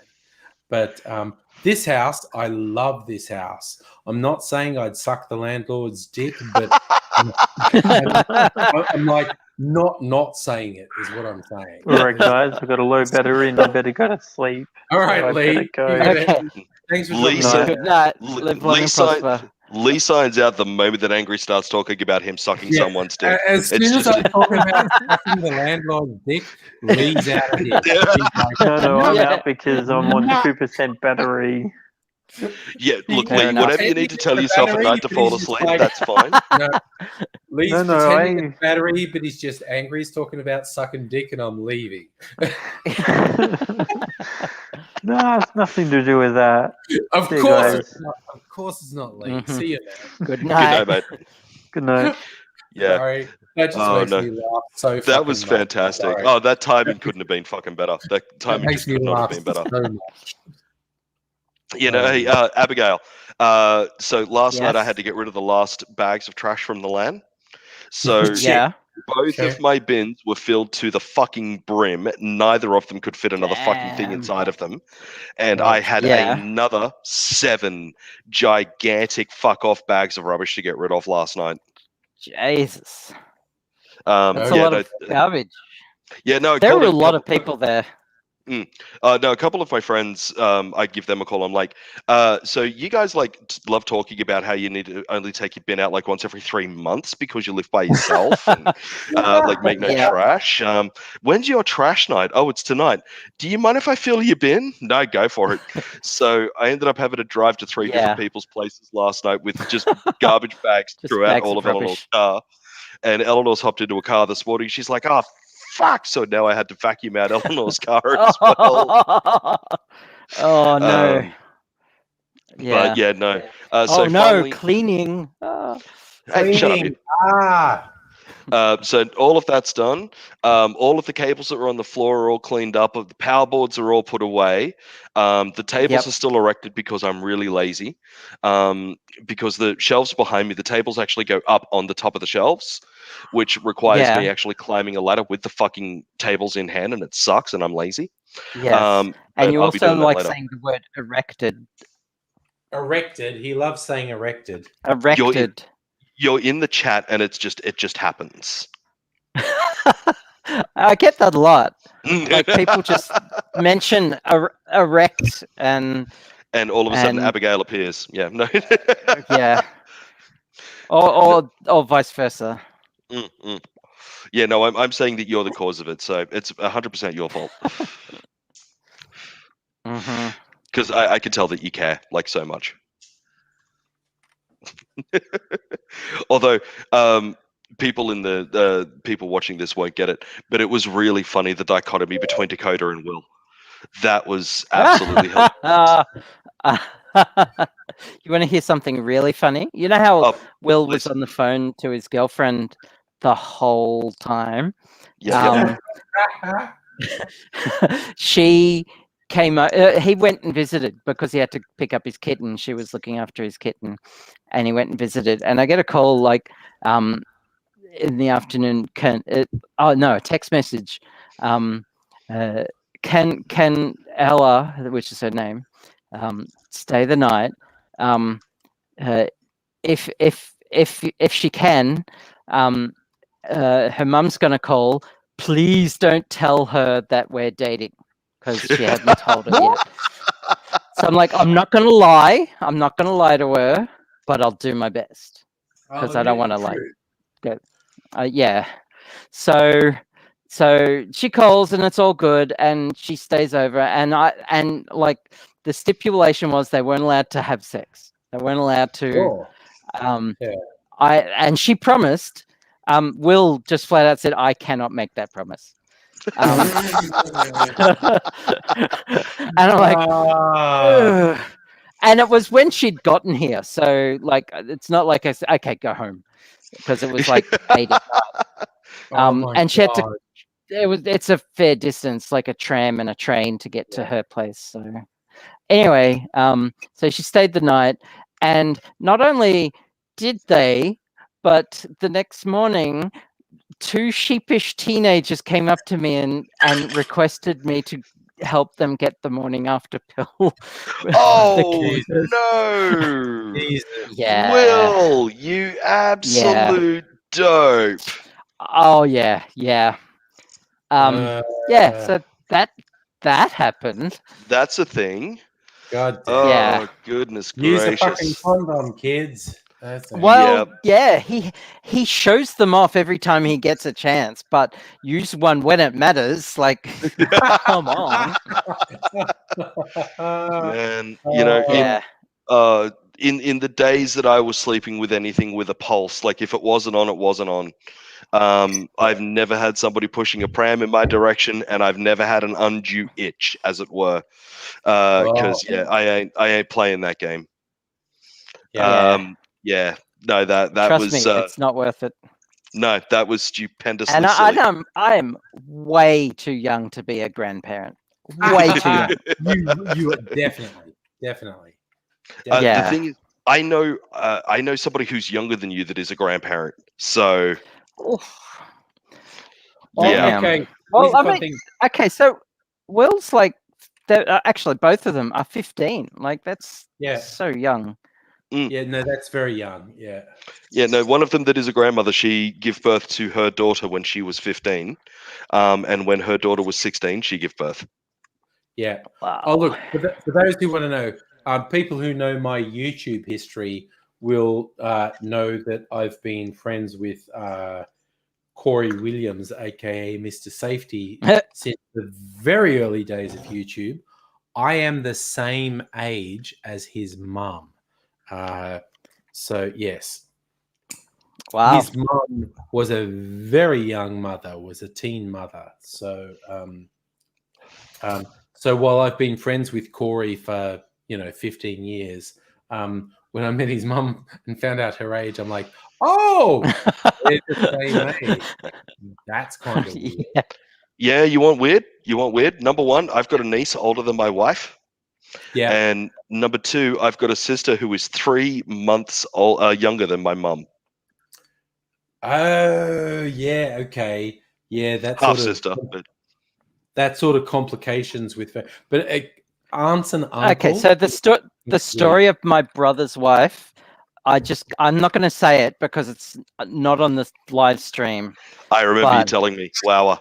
Yeah, it's just talking about age gaps. Yeah. Oh yeah. No, that's an after party discussion. That's definitely an after party discussion.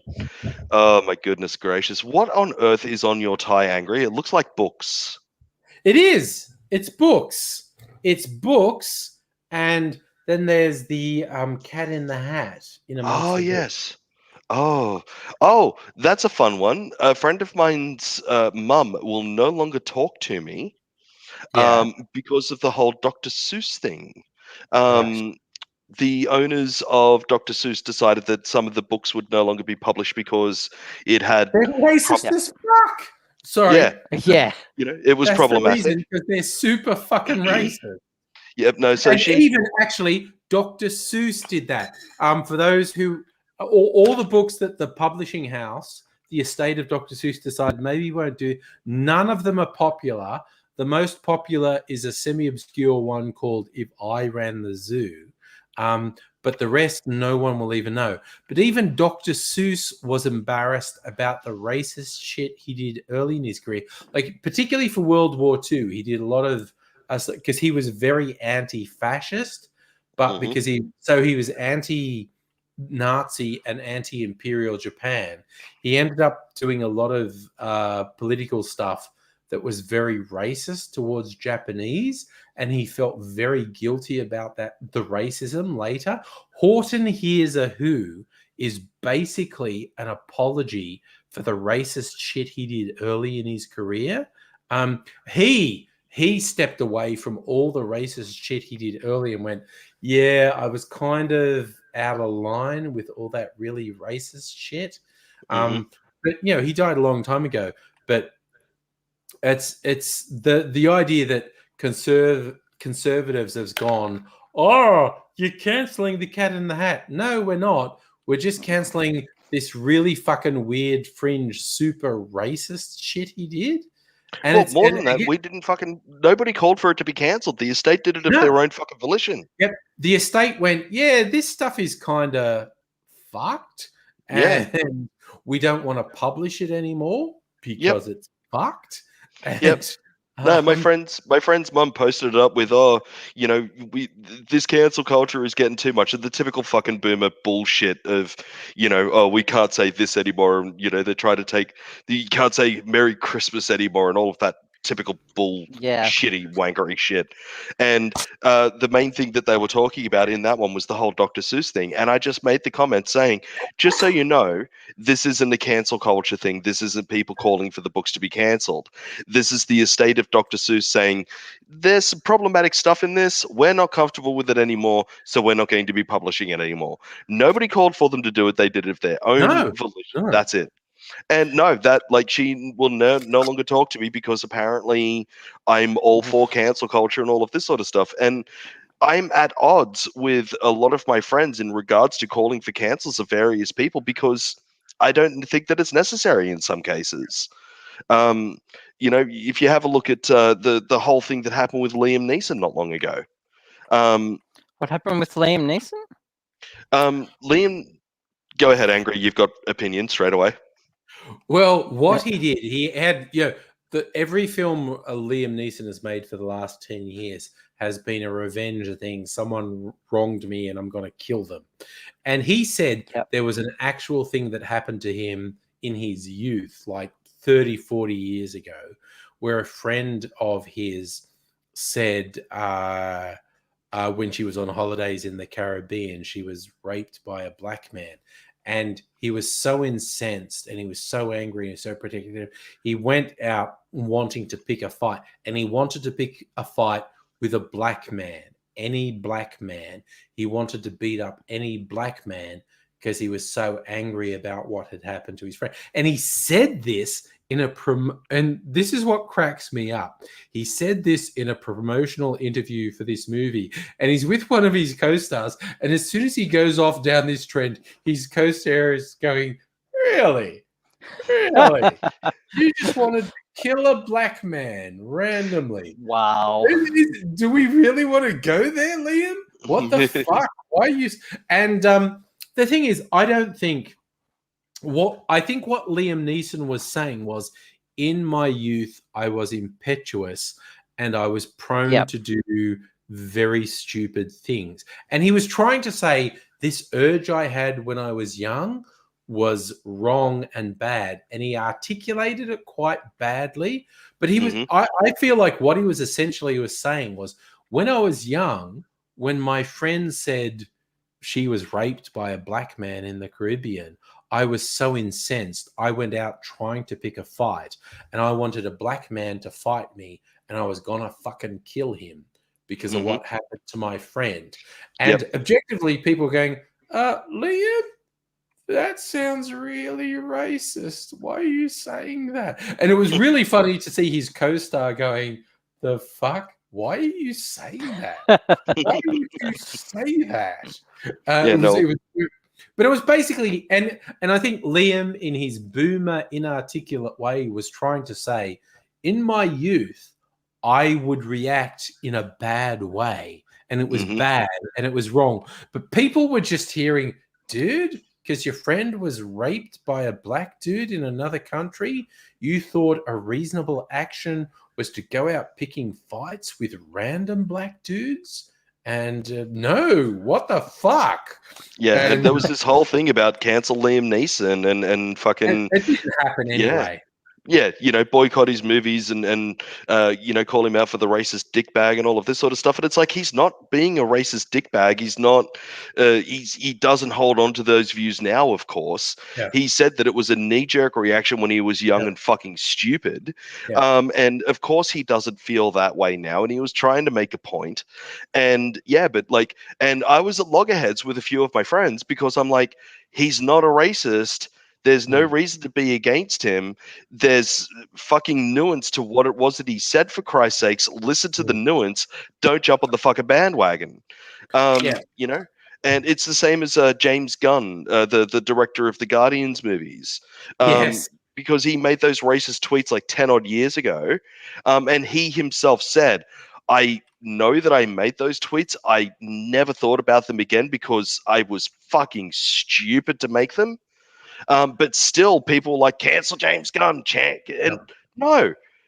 Slight difference with James Gunn. The whole move against him was by right-wing fuckheads who hated him because he was anti-Trump and anti-right-wing, and they found stuff from 10 years ago where he made some intemperate, stupid jokes that were really racist. And this is why I always say, like, dude, for Muck Up Day at school, I dressed up as Hitler. I literally dressed up as Hitler and painted a little mustache and wore a swastika. Because as kids, as teenagers, and we were dumb as fuck, we thought that was funny. We thought, it upsets people if you do Hitler stuff and whatnot. Old people are boring and stupid. So if we do something that upsets old people, it's funny. And 10 years later, you go, oh my God, what the fuck? I mean, that is objectively true, but you know, you got to pick your theme.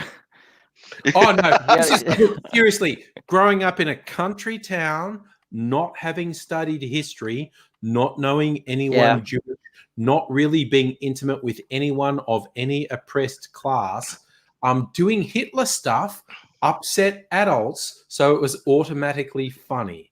And it's because you're a fucking teenager and you're a fucking moron. You're a fucking moron. And no, that's say, why would you do that? And I say, because I was dumb as shit. I was so fucking dumb. I can't imagine me meeting my teenage self and actually liking that person. Because I was a fucking idiot when I was a teenager, you know? All teenagers are dumb as fuck. It's just... No, that's it. But when you get into somebody like, you fucking, with all due respect, Abigail, you fucking idiots like your J.K. Rowling, who, made problematic tweets... but then like doubled down on that shit and still goes with that shit. Cancel the fuck out of her because she's a cunt. No, Rowling is a piece of shit. Rowling's a piece of shit. But you move on from that. Like, people made problematic tweets like 10 fucking years ago or whatever. If that person comes out and says, I done fucked up, it's absolutely not what I believe, and I did something stupid 10 years ago, take 3 seconds. Everybody that sees that and immediately wants to go for the cancel culture thing, take 3 seconds and think to yourself, what did I do when I was a teenager that was really fucking stupid and idiotic? Because I guarantee you everybody's got a fucking experience of that, you know, dressing up as Hitler or something like that. You know, people have all got those sorts of stupid things. if you want to be judged for what you did back in fucking high school, then you need some serious counseling. If you want people to be judged and treated for who they were 10 fucking years ago, then you still need counseling. If they double down on that shit and still continue with it, then yeah, by all means, fuck them off. Sorry, I just noticed in the chat, Richard Wright saying, anyone from the UK, we in the US stand with you mourning the loss of Prince Philip. Duke of no, dude. Sorry, that laugh from Grasshopper was a sympathetic laugh. We are absolutely, we are not mocking Phil the Greek. We are absolutely on board with that. Sorry. There was oh geez. It's like there's a Twitter account called Margaret Thatcher. Sorry, it's called Margaret Thatcher Facts, and all that ever tweets is she's still dead. And a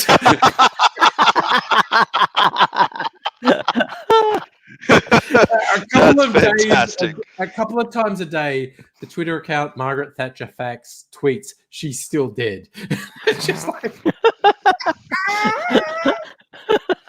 okay, no, Richard is laughing now. He looked like a zombie anyway.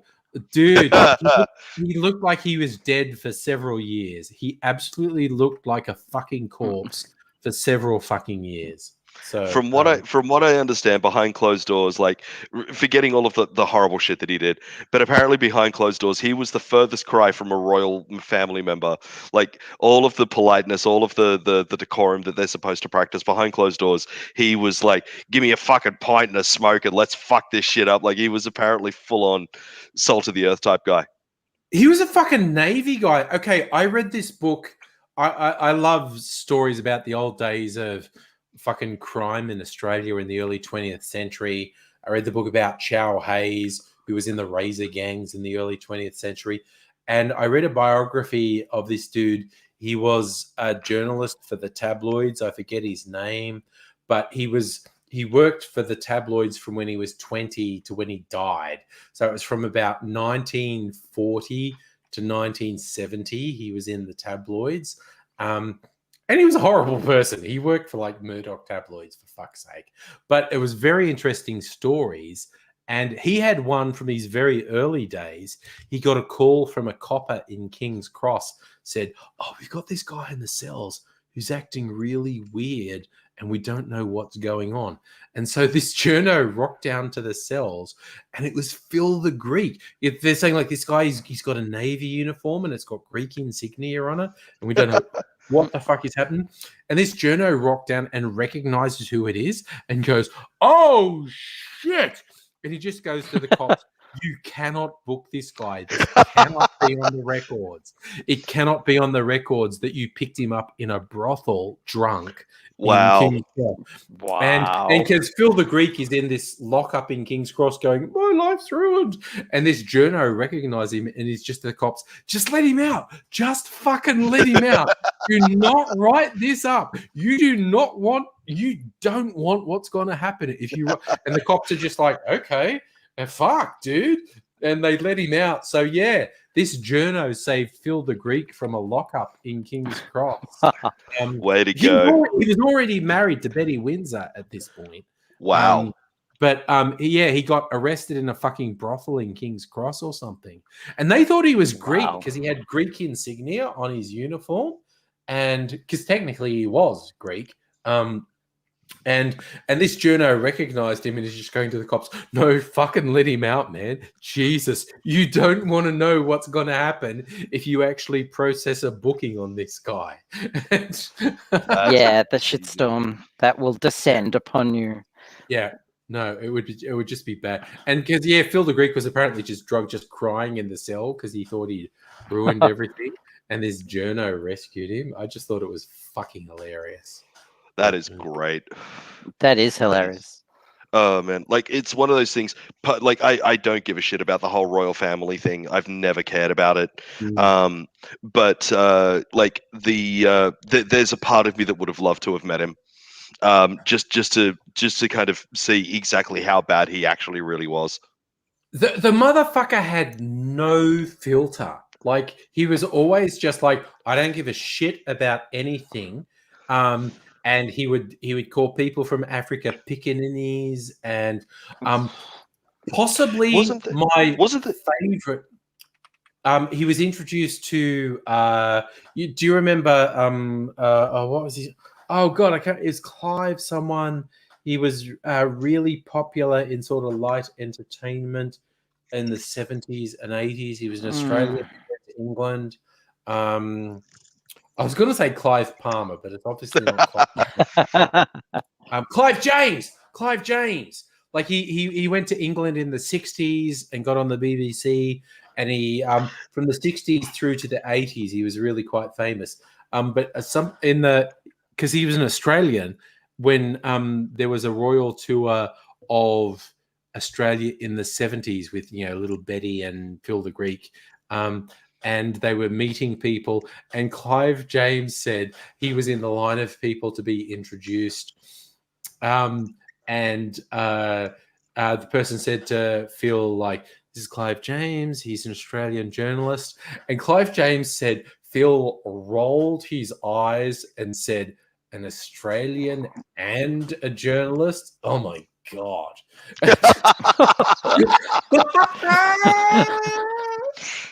It's one of those things like, don't get me wrong, not a fan of Winston Churchill overall, but there was some of the things that he did that were actually like, objectively hilarious. Whereas, some funny shit. Yeah, where he's rocked up to a thing and he was like clearly fucking legless drunk.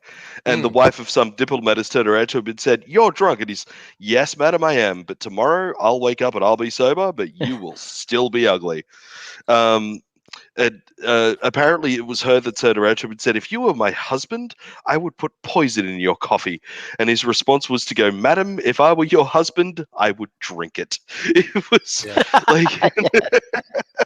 That dude was fucking drunk he was all the fucking time. He was good with a quip as well. Yeah. But seriously, all through World War II. And again, what was interesting to me, because Churchill was a piece of shit. He caused a famine in India that killed millions. He was generally a piece of shit, but he was potentially what England needed in a war with Germany. Someone who was just absolutely indomitable. But as soon as the war was over, he lost office because people were like, "Oh, dude, you're fucking crazy." He was the quintessential wartime prime minister. And what he did was required at the time, sure. Yeah. But there are people out there that kind of view him as some sort of like mini deity still to this day. No, and it's like no, look at the rest of it for God's sakes. Like, it's sort of like me with Kevin Rudd right now. Kevin Rudd's an arsehole, and he there's a reason why he got fucking ousted from the leadership, because he's a fucking arsehole. But what he's doing with the Royal Commission into the Murdoch press and holding them to account on his YouTube channel and stuff like that, full fucking kudos, good on him. Doesn't mean that he's a good person. Doesn't mean that he's a good he's a better leader than what we've got, but still not a very good leader in the grand scheme of things. Just don't be afraid of calling a person out for what they were.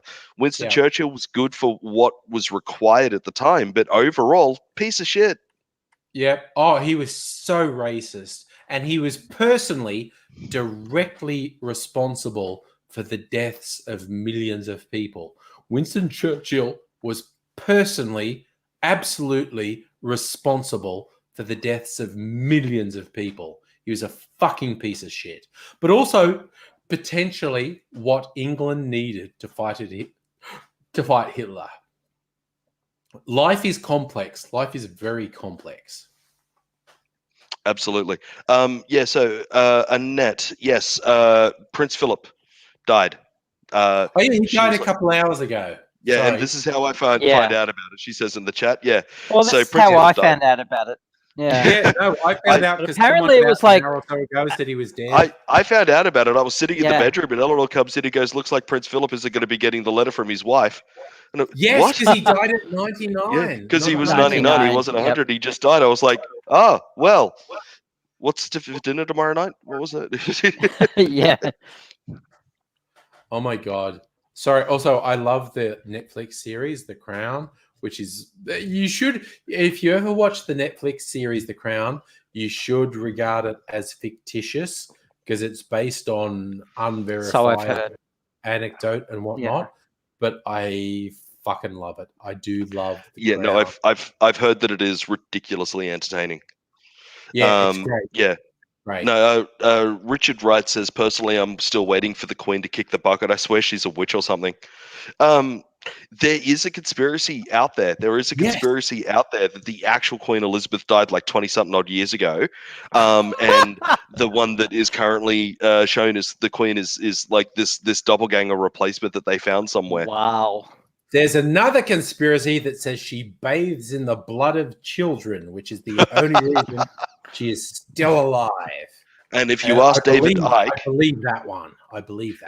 If you ask David Icke, she's apparently a lizard alien. Yes, the lizard people. The fucking lizard people. So, yeah, that's why she's still alive, because apparently she's part lizard or full lizard. So no, the lizard people, the earth is hollow, and the Silurians, the lizard that's right. people, Yeah, they live in the middle of the earth. Yeah. Yeah. It's fucking true, man. It's fucking true. The fucking lizard. The only thing that keeps me safe from the lizard people is regularly drinking rum. So I'm just gonna have some. In that case, I'm fucking screwed. They're coming for me. Pineapple rum. Okay.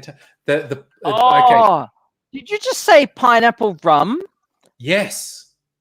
With your face mouth? With my face mouth, which is now going to absorb some pineapple. I want some pineapple rum so much. That's just got so much win. Pineapple, anything to do with pineapple is just fucking yes. It's good. Okay. Yeah. Eleanor and I are all over pineapple on pizza. Oh yeah, no, yes. I love pineapple on. It's not my main thing, but pineapple on pizza, it's gold. I love it. It's cool. You know, okay, this is a weird thing because when I was at college, I worked at Pizza Hut for a year or two. One of my co-workers is like, "No, it's good potato on pizza." She would get the potato salad from the salad bar, which Pizza Hut still had back in the day, and put that on pizza. Potato on pizza is fucking awesome. It's fucking there was a place down here on Brunswick Street, Bimbo's, I think it was called. It burnt down and it got gutted, and then they had to rebuild it. But they used to do pizza, and they had a little pizza maker on the roof, and you could order pizza at the bar. And they did a potato pizza, and it was fucking delicious with a white sauce. Yeah, I almost had to divorce Eleanor because it was only after we married that I found out that she believes that chicken on pizza is an abomination. Nah, fucking anything you like on pizza is fine. Liam, speedrun angry, absolutely. Oh no, Liam's in the chat. I'm not even sure what Liam's saying there. What am I saying? It's an in-joke from the LAN that we at Grasshopper's place. Yeah, we were playing Among Us as a big group, and when occasionally someone would just say speedrun them, and everyone would vote them out. just if they were there or not. So so to be clear. They haven't changed their name, but they should be referred to as Lena. Lena is. Oh, is that Lena? Oh, that's Lena. Hello, Lena. Okay. Hello. I didn't realize that was Lena. Yeah, no. The surname gives it away. But I didn't know her surname. No, that's okay. Now we do. But that's her favorite thing right now. It's so great. Like there was part of me earlier today, I was going to pick up my phone and I was just going to send her a random text saying speedrun Volpe just to see what happened. But no, Volpe called me because she was concerned about me because the car might be a write-off. And Volpe called me. She's like, "Are you okay?" Yeah. No, it turns out that Yeah, it turns out that the radar system in the front of new cars is really fucking expensive.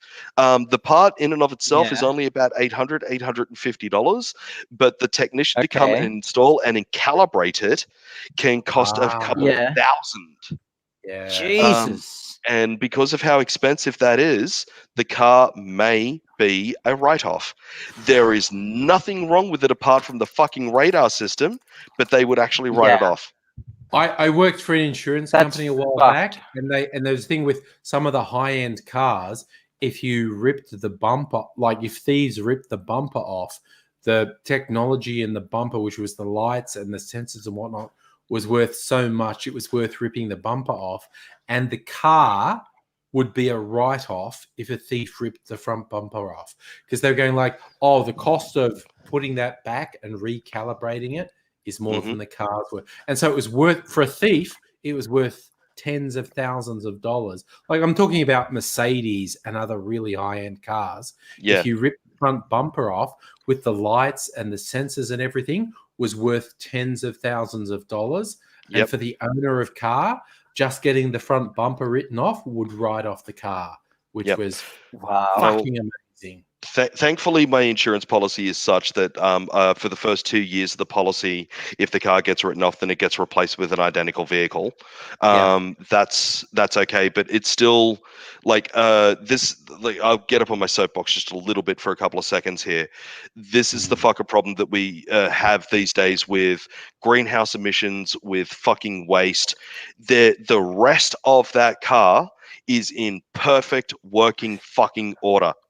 Yes. It just needs, Mhm. new headlight, new bumper bar, all of that sort of stuff. Now, yeah, it's going to be expensive to get somebody to come out and recalibrate the radar system and all of that sort of shit. Fine.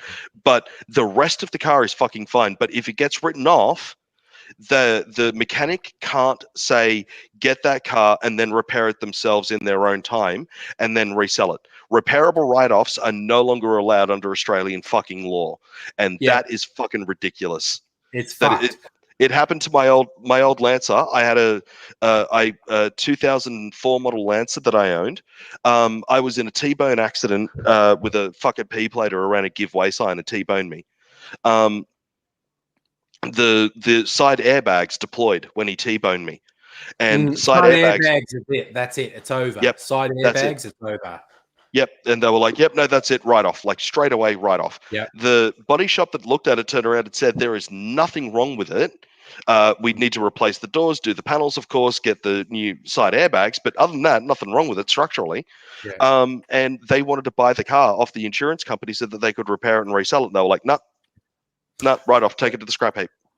Earthcrow raises a good thing. It's the surreal nature of the thing. The parts in the car are often worth more than the car as a whole.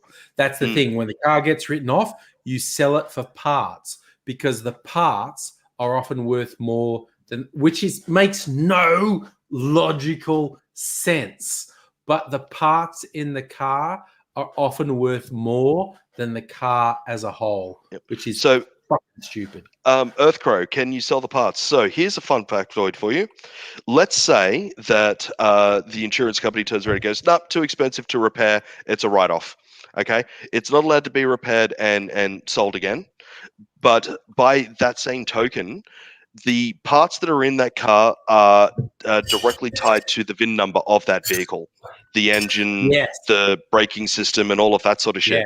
If they take those parts out and sell them off to other people, they can get in trouble for doing that because it came out of a written off car, even though there was nothing fucking wrong with them. The law is such that the fucking you cannot. They do everything they can to take away our right of fucking repair, and they take away our right of trying to get the cars back on the road so that way we don't do things like add a fuck ton of carbon to the atmosphere unfucking necessarily. It drives me nuts. Yep. And it's like, I'm going to buy an electric car to reduce carbon emissions. Dude, just buy a secondhand car. Buying a secondhand car is much less carbon emissions than buying a new electric car. Absolutely, and drive it into the fucking ground. Drive it until Yeah. it can't be fucking driven anymore, and then buy yourself another second-hand car. Like it is it's the only way that you're actually going to decrease your carbon footprint. Where cars buy an early 2000s model Corolla, and it'll last forever. Oh my god, Corollas never stop. Corollas never fucking I know. That's why I bought a fucking Toyota. And Yeah. the thing that might stop it isn't the fucking car. It's this fucking stupid radar system of all fucking things. How do you actually fix it though? Like, do you need special equipment? So the radar gets replaced, and then it needs to be recalibrated. Now, when I did my police training, we were shown how the radars worked with the guns, and they told us briefly how the machines got calibrated, because they go in for a service like every 6 or so months, and they get recalibrated and all of that sort of stuff. From my understanding, the calibration of radar in and of itself is fairly simplistic. They shoot out the radars, and it comes back, and it gets a loadout on the laptop, and they dial it in, and it's all good, and the computers do all of the learning. From my understanding, that part of it is relatively easy. The expensive part are people who are qualified to do it, certified by the insurance companies and the body shops to be able to do it, and how much they charge for their time. Of course. Yep. So there's all this bullshit built into it. Yeah. Yeah. The reason why my business is as successful as it is because I've got knowledge in a particular type of computer programming language called CNC. So, and it is used on manufacturing belts. So if you go into any factory that's got lines of conveyor belts going on and it's doing all sorts of different things, the computers that run those run their own operating system called CNC. So Charlie, November, Charlie. I have experience in that, and I can work on those machines because I understand. Because, like, the thing is really unintuitive. If something goes wrong with it, it literally says error, unable to do. It doesn't point you to where that error is or what that error might be or anything, and there's not a lot of people who understand CNC, but the ones that do, like I'm one of about 4 in all of New South Wales that can reprogram these things. The other guys will charge a stupendous fucking premium for working on CNC because they can, because there's so few of us around. I don't charge anywhere near as much as them, and they don't like me because I don't believe in charge. Of course. I honestly, it is a moral thing for me. It really is. It was not about trying to undercut the competition. It wasn't about trying to get my name out there better than theirs or anything like that. It was strictly a moral thing on my behalf. They are charging something in the ballpark of $450 a fucking hour to go out and repair these machines. And I will tell you that the biggest thing that you'll have to do with these things sometimes is wipe and reinstall the CNC operating system. Okay, and then you need to get it to run the conveyor belts and whatnot. Now, if that happens, that's about 6 hours work. Okay, if everything goes exactly right, it's about 6 hours. Okay, it's a fair amount of work, but I don't need to charge $450 a fucking hour to do that job.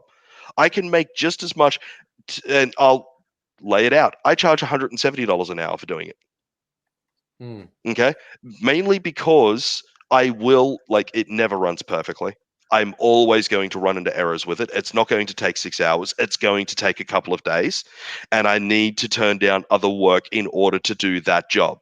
So yeah, I do charge more for it, but I don't need to charge as much as those other fucks because that is just money grubbing.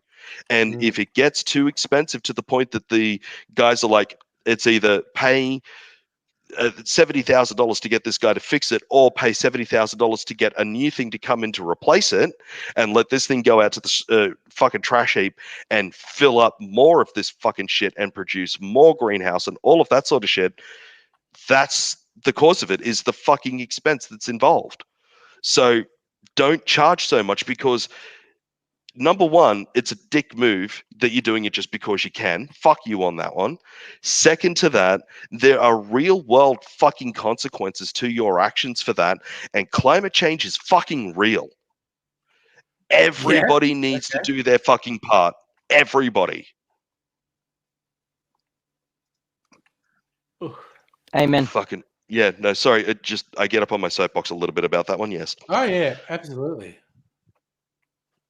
Like my old L300, which I donated to the group who taught teenagers how to fix and rebuild cars. Yeah, exactly. Earth. Yeah. There was a TAFE in Blacktown that they had like 3 or 4 cars that were out in the parking lot that were all donated to them. And one was like an old school Toyota. There was a Ford, there was a Holden, and I think the other one was a Mazda. And it was teaching the apprentice mechanics and stuff like that. This is where you'll find these various parts on these various cars. This is how you do these various repairs on these various cars, because it's a bit different for a Ford than a Mazda and whatnot, that type of thing. So, they were doing really good things with that. But if they weren't doing it with that, those cars would just be in a fucking scrap heap. And we got to get on top of that shit. We really fucking do. The people that are creating fucking laptops that can't be repaired, fucking Apple is the worst fucking offender by far and away for it. Apple like prosecutes people who repair fucking iPhones. Yeah, absolutely. And other fucking companies are going the same way. It's the one thing I'll give Microsoft credit with. The Surface tablets that they're releasing, they show very, very, very plainly these things are very easy to open and very easy to repair. The RAM sticks are completely removable and replaceable. The hard drive is, the display is, all of it is. Fucking kudos to them on that one. Yep. Sorry. By the same token, Microsoft also repeatedly shut down people who try and fix computers to sell cheap with a Windows license. Yeah. The licensing and whatnot is bad. Yeah. Microsoft have been the devil since the 90s, but don't get me wrong. I'm not a fan of a greater majority of their business practices. They make their laptops serviceable. Yes, they make things repairable and serviceable. Apple do exact opposite of that. They purposefully go out of their way to make it hard to fix their products. Yeah, it's one of the reasons I refuse to work on Macs now. Can't do it. It's too hard. No, I love my iPhone. I have an iPhone because mine and my wife's experiences with Androids has been nothing but fucking nightmares for both of us. So it's a personal thing. We stick with iPhones because they just work for us. There you go. Yeah. Okay. Sorry. So don't care. Want to try and jump in. I think wants to test his new webcam. So awesome. We might be joined by Earth. I just posted the link so Earthcrow could join us. Nettie's saying she's falling asleep listening to us, which is, again, our dulcet tones are very amenable to sleeping, I think. Angry ASMR. Yeah, all of a sudden, does anybody else want to get angry to read Go the Fuck to Sleep now? Oh, Go the Fuck to Sleep. Yes. I Go the fuck to sleep. If you lovely people will excuse me just for 1 second. Hey, Earth, how you doing, buddy? Yeah, it worked. Hold on, okay. Can you hear me? Yeah, we can hear you, bud. Test successful. And I don't know. This is really cheap. It's about $11 something. No, and the webcam's about 58 coming through perfectly clear, and you got the full Silver Fox thing going on with the beard and everything. So kudos to you, sir. No, do Santa Claus pretty soon then. Actually, I've already done Santa Claus in the past. I've already worked Santa Claus. Right. Well, look, in my late 20s in Brisbane. Earth, I don't know you well enough to sit on your lap quite yet. Just let me get to know you for about 10 minutes, and then I'll sit in your lap quite happily. None of the children near me. I can still do the voice. How are you? All right, I will be right back, lovely people. I'm just going to go use the bathroom. And I got natural padding too. Big fat gut. Yeah, see, I trimmed my beard this week, Earthlion, so mine's much shorter than it was like a week ago. So you've still got the luxurious growth happening. It used to really grow for a bit there, the way the hair grew and the beard grew. And I was only new to Rockhampton at the time, and people kept giving me funny looks. I didn't really connect it. And then someone who was a friend to me, he said, "Do you realize what you look like with your hair and a beard like that?" I said, "No." And he said, "When you go home, you should have a look." And so there's a way, and And he said, "You look like a terrorist." I'm like, "What are you talking about?" That's So terrible. so when I get home, the beard's all fully grown and fat and everything, and I thought, "Yeah, I'm going to trim this. I'm not in the right region to That's wear a bit- this." Oh, That's a bit oof. that's Well, dodgy, yeah. yeah. So Oh I, my god, I that's sort the of- thing. Like, but yeah. it's never grown back like that since. And Mm. We'll stick with Santa now rather than jihadist. So Yeah. Mhm. Hey everyone, I have to tap out. Oh, All right. So Migraine's Abigail, kicking in, oh, and No. Yeah. No. meds aren't Abigail, working I'll yet. message So. you and Nettie tomorrow, and we'll try and Yes, coordinate books and stuff. that'd be great. All right, so Very, we'll try and very, coordinate that. very tomorrow. bad to your migraine, Abigail, but love you heaps, darling. Sleep well. Good night, everyone. Live long and prosper. Ciao. night. Noise. So, Earth, you're Australian as well, I assume? Yeah. What part of the land down under do you hail from? At the moment, I'm in Sydney. Oh, okay, cool. Yeah. Moment I'm in Dude, Sydney. Brian, so- you've got the same curtains. No, I don't have curtains in my lounge room. I think I have like the same curtains as you have behind you. Oh, these don't know how old these are. They've been here longer than I moved in. Exactly. I'm in a rental, and I think it's Mm. the same curtains, man. It's the same curtains. Yeah. No, when we first moved in here, the blinds that we've still got were up, and they'd been up for about 5 years at that point. So they're kind of all falling to pieces, but they're really fucking expensive to get replaced. Holy Mm. shit. Blinds are so expensive. What the Well, fuck? I think I've been living here for about 6 years, Hmm. roughly. Yeah, well, that's why I don't have the vertical blind out behind me, because some of the vertical strips just fell off because it's fuck knows how many years old, and so it looks weird and gap toothed if I have it out. So that's why I've gone for the fairy lights, because it Oh, well, looks the fairy lights looks good, the fairy Yeah, lights. no, are actually, I think it looks great especially with the when fairy you do lights. your cocktail stuff. yeah, no, it works well for the cocktail stuff. Oh goodness. But But yeah, no, it's to get back to my previous point. One of the things that I do, like with my clients who bring their old PCs, they want to get an upgrade. That's fine. I'll do the upgrade for them, but I'll try and keep their old parts. And with their old Yeah. parts, I'll just build a small little machine. It's not going to be amazing, but for somebody who can't afford a bloody computer, it's perfect. Nice. And give them out. And I buy cheap Windows keys online for them, because you can get Windows keys cheap, just to be clear. And yeah, I do these. I rebuild the computers in old cases and all of that, and give them out for free. And people have like come to me before, and they're like, "Hey, you recycle all computer parts. We'd like to give you a bunch of computer parts for recycling." I'm like, "Okay, great. Yeah, no, I'm all for that. Please give them all to me." And then they'll turn around to me and go, "Yeah, they're all yours for about $1,000, or they're yours for $2,000, or whatever." Yeah. And it's like, that is not the fucking purpose of what I do. No. Like, I'm So a where are generous you? person. I'm in Sydney myself, actually. okay, Yeah, I've got a couple old dead laptops you can have if you're around Penrith. So I'm actually not far from Penrith. Penrith's about half an hour drive from me.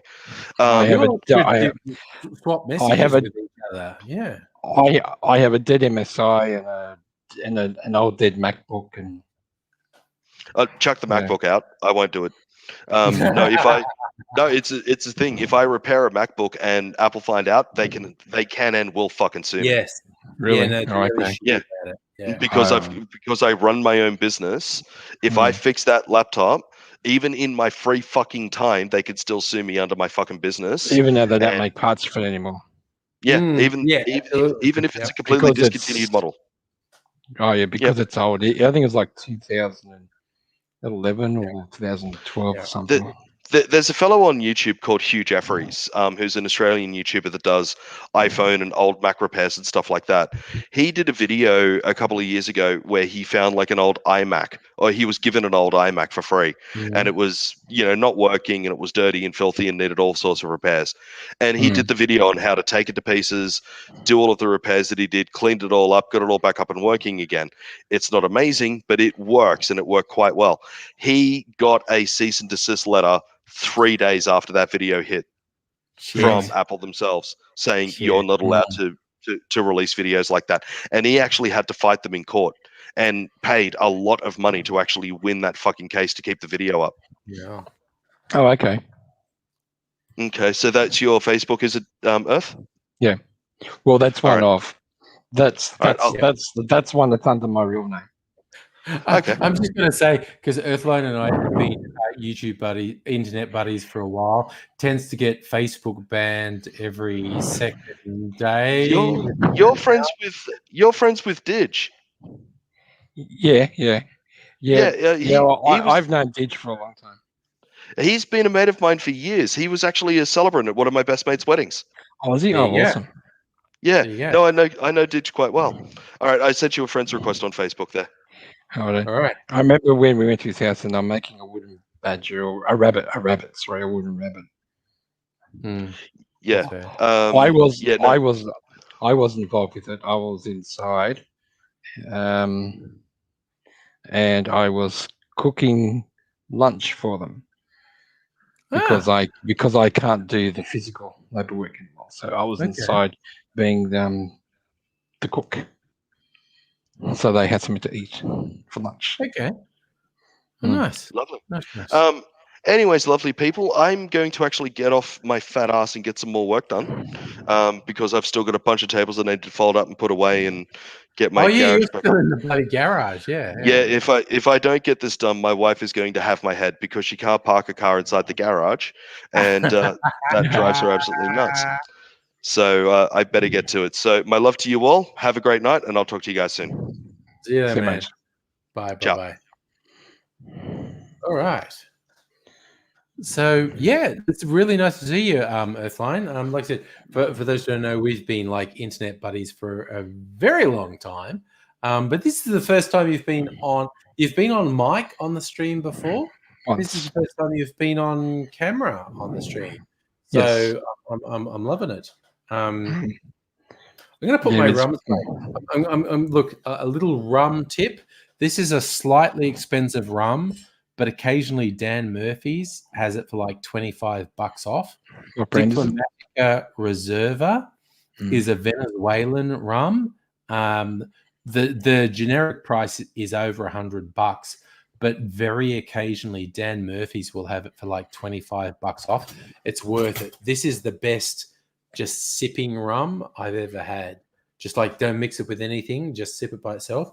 Whereas these guys, Plantation, that's a bit more complicated. They're a French company that import rums from the Caribbean and do various things from. And they're also talking about, for the last year, they've been saying maybe we shouldn't be called Plantation, which seems to be glorifying the slavery aspect of cane fields and rum, which is the history of rum is the history of slavery, quite honestly. Yeah. And Plantation have been saying for the last year, oh shit, maybe we should change our name, because actually reveling in the name of a slave plantation is probably kind of fucked. But they haven't actually committed to a name change yet. They've been saying for a while, we're thinking about it, and we think maybe we shouldn't be called Plantation because that seems to be celebrating slavery. But they make, this is a pineapple rum. I've also got their overproof rum they call OFTD. There's about 10 Plantation rums on the market. They're all pretty good, but it's weird. It's kind of like this French company imports barrels of Caribbean rum and does blends and then rebottles them in France. So it's kind of odd, but I've got their pineapple rum and their overproof rum. I have a lot of rum, which is, if 2 years ago, if you told me I would have like 10 different rums in my collection, I'd go, that's crazy talk. I'm not going to do that. but I ended up doing that. So I've got a lot of rum. Well, I guess I'm- Bly wouldn't like you too much. Yeah, I guess I'm a pisshead, is what I'm saying. So I'll just put these back on the shelf. I'll put these back on the shelf. So there, put that one there. Oh, good lord. Looks like a nice tray. Okay. Not giving away too many secrets, but I'm reasonably fucking drunk at the moment. Is what I'm saying. Oh, Lucky. I've only had water and coffee, so I'm kind of sober. still, man, that's respectable, is what I'm saying. I should hydrate. Actually, I should just get a little bit of ice and a little bit of water, and I should hydrate at the moment. You know, I used to go, my mid-20s, I used to go pub crawling in Sydney with an Irish mate Yeah, and a number of his family, yeah, and that was always a lot of fun. We went to his house at Bondi, yeah, so we stayed at his house about 6 o'clock in the arvo, yeah, and then we head out around 10 o'clock, yeah. doing the crawl across Sydney, and then it's fascinating when it's dawn and you just feel that buzz and you're suddenly sober. Yeah, And no matter how much you drink, you will never get drunk again. yeah. And And when you look around, you look and you go, yeah, this place looked really good when we got here, but God, it's a dive. And it's that contrast between, like, if you're on a bus or a tram or a train, the people who've been up all night and the people who've got up early for work, and they're on the same public transport, and they're very different people. The people who've been up all night and the people who've got up early are very different. You know, you remember when I was doing night shift in Sydney, you're coming home on a train. And summer, it didn't really matter, but in winter, it was fascinating to watch because you're going home. Like we get around Redfern, there's usually a train park next to us, and it all those people, you look like a sardine can, and everyone's like frozen solid. No one wants to be there until in the morning. Yeah. And I was usually with someone who got off before me, and yeah, it felt much better going home in the morning than going to work on the other one. Oh, absolutely. The last time I did the all-night thing, and I was wandering through the Melbourne CBD, and I was actually going home while all these other people were showing up for work. I was just looking at them going, all of you look depressed as fuck. None of you look happy. You're all going to work, and all of you look like you've got the shits. And when I switched to driving, going home out of Sydney, just flying past all the slow-moving traffic, it feels good. Just to fly past. When you're going the opposite direction to peak hour, that feels really good. Yeah. Do you know what was funny was when I was working in Sydney in the 90s, that Tism song, that wanker song, the reason he's a homeboy. Are you a wanker? The reason he's a homeboy is because he's a dickhead. That's it.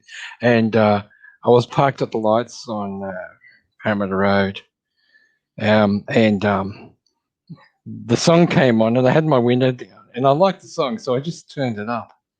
And then you can hear that the lyrics blast out loud. The reason he's a homeboy is because he's a dickhead.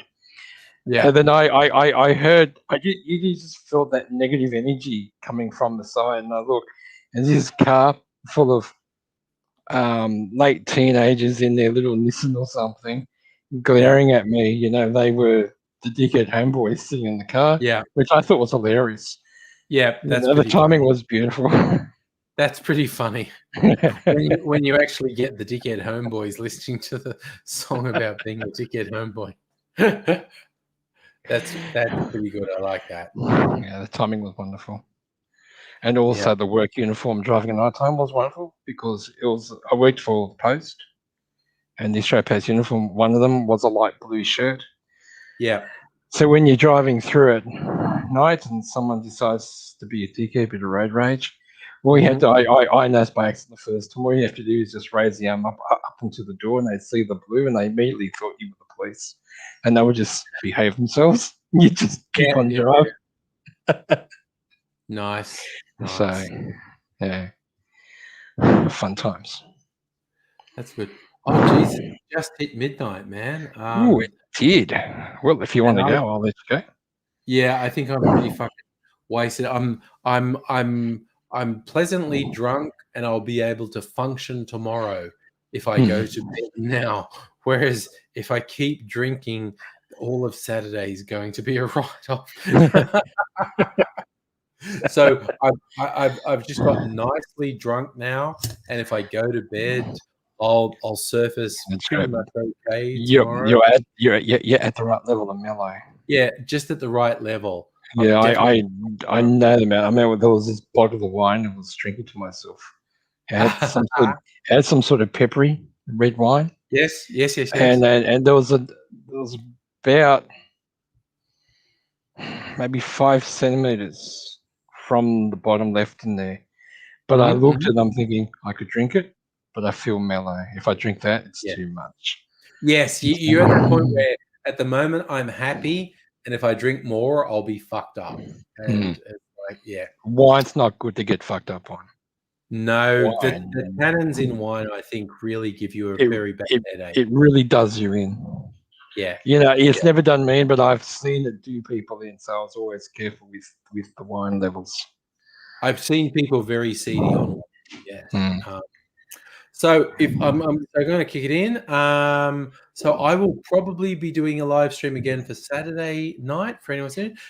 Actually, dude, Earth, it's so cool getting you on the stream for the first time. Finally, even if just for a short time, everything works. Short time is very cool. Hopefully, we'll do it again in the future. For all you fine and magnificent people, I'm going to bed right now. Thank you so much for joining. But I'm going to go beddy buys. See you all later. Bye.